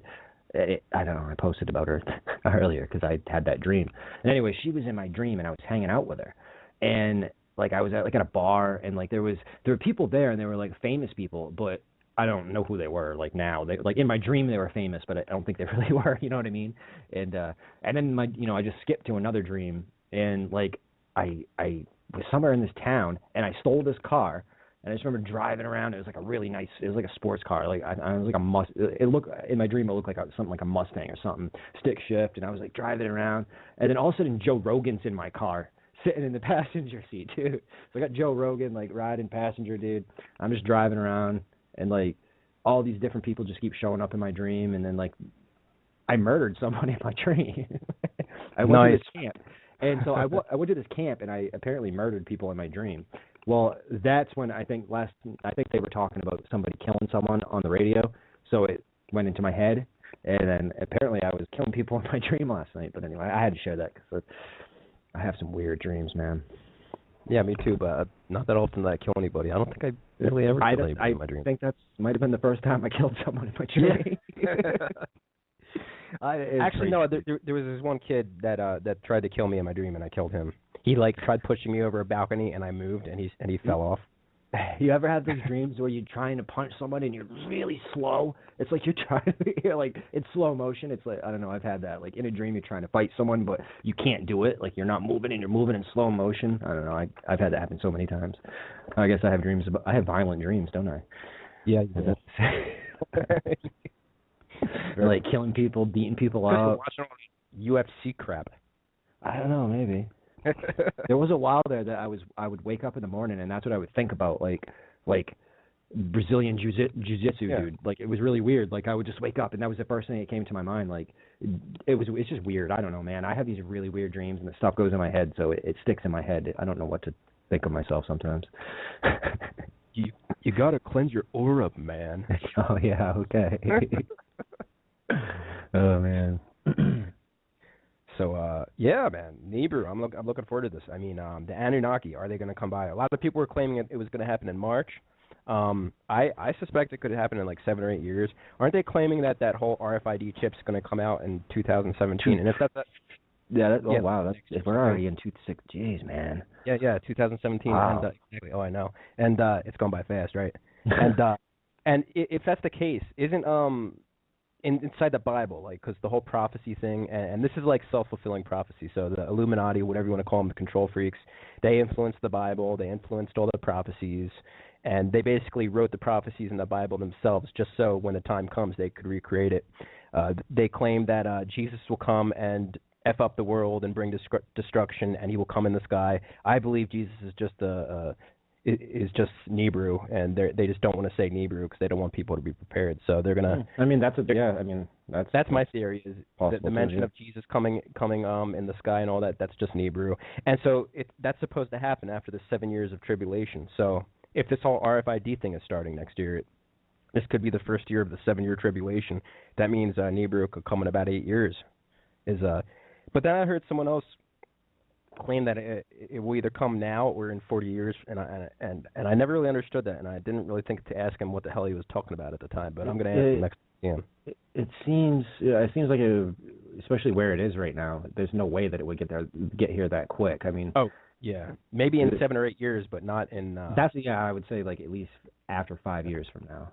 yeah. If it's on the outside of Pluto, yeah, it's not going to be here anytime soon. But if it's outside of Pluto, there's no way it's going to be. Oh, no, that's if it's outside Pluto, obviously that's going to take a long time. it is going to be here next month. If that's Planet X, that's going to mess up a lot of theories. Mm-hmm. Yep. So, I mean, probably even going to mess up Bob's theory.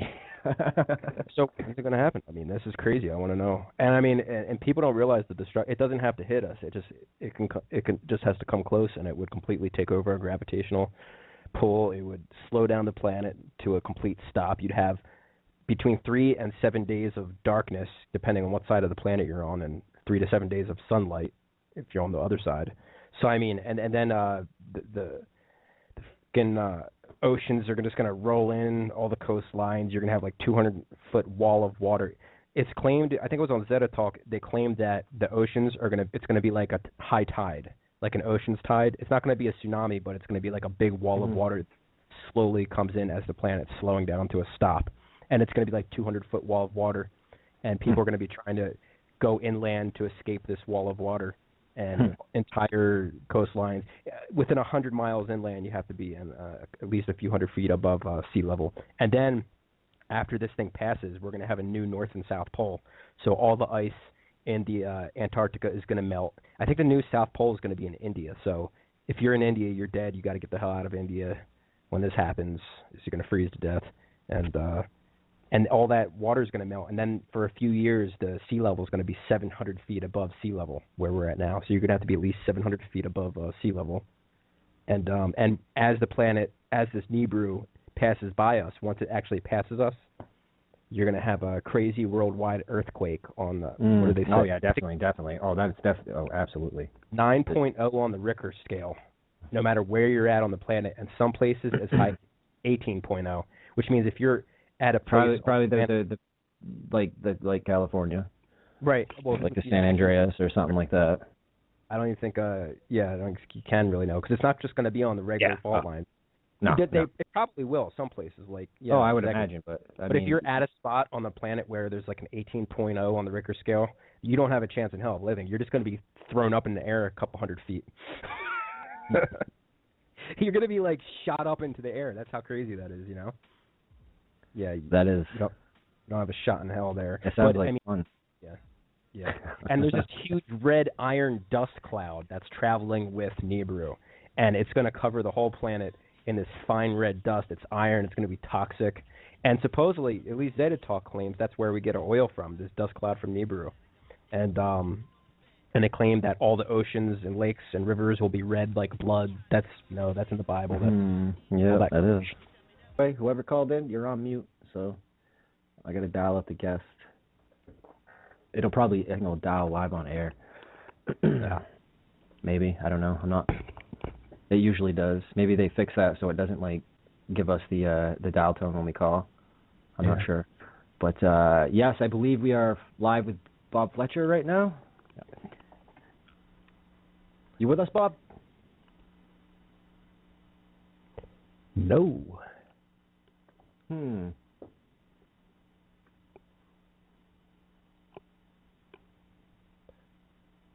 All right. Well, anyway, I got him dialed. He picked up. I don't know if something's going on his end, and we, let me try this. All right. Huh. What is the deal? I don't know. I've never had this issue. It dialed out, so he's connected right now. He can probably hear us talking, but we can't hear him. Mr. Bob Fletcher, I believe your microphone might... Is he using Skype? Yeah, you would have to use No, it's a home phone, actually, so it really shouldn't be that. I know. Yeah, it shouldn't be any problems whatsoever, sure. There not be any problems. All right, let's get this other connection I want going. to hear Mr. Fletcher. That's interesting. I've got to get his take on this recent news. I'm trying here. That's what kind of sucks about having to run the show and host the show and try to do all this at once, dude. I think that's him. Oh, that's Michael. No, we got Michael. What a disappointment. Michael is my best friend too. Michael's the restricted call that I answered. I would rather have you been Bob Fletcher, though. Yeah. Well, we still have Bob connected. We just can't hear him. Are you able to message him on Facebook or something? I sent him an email and let him know that I was connecting to him. You need to do better than email. That's the only contact I have. You want to hang up and try calling him again? Yeah, I think I'll try that. It's weird. Okay. How you doing, Michael? How was work? Another day, man. Yeah. That's all I can say. All right. Yeah, I know I got the number right because I copied and pasted it. So he's probably he's trying to talk to us and. Oh, I hope not. All right. So landline. Yeah, I got it. Same. Yeah, I got the number right.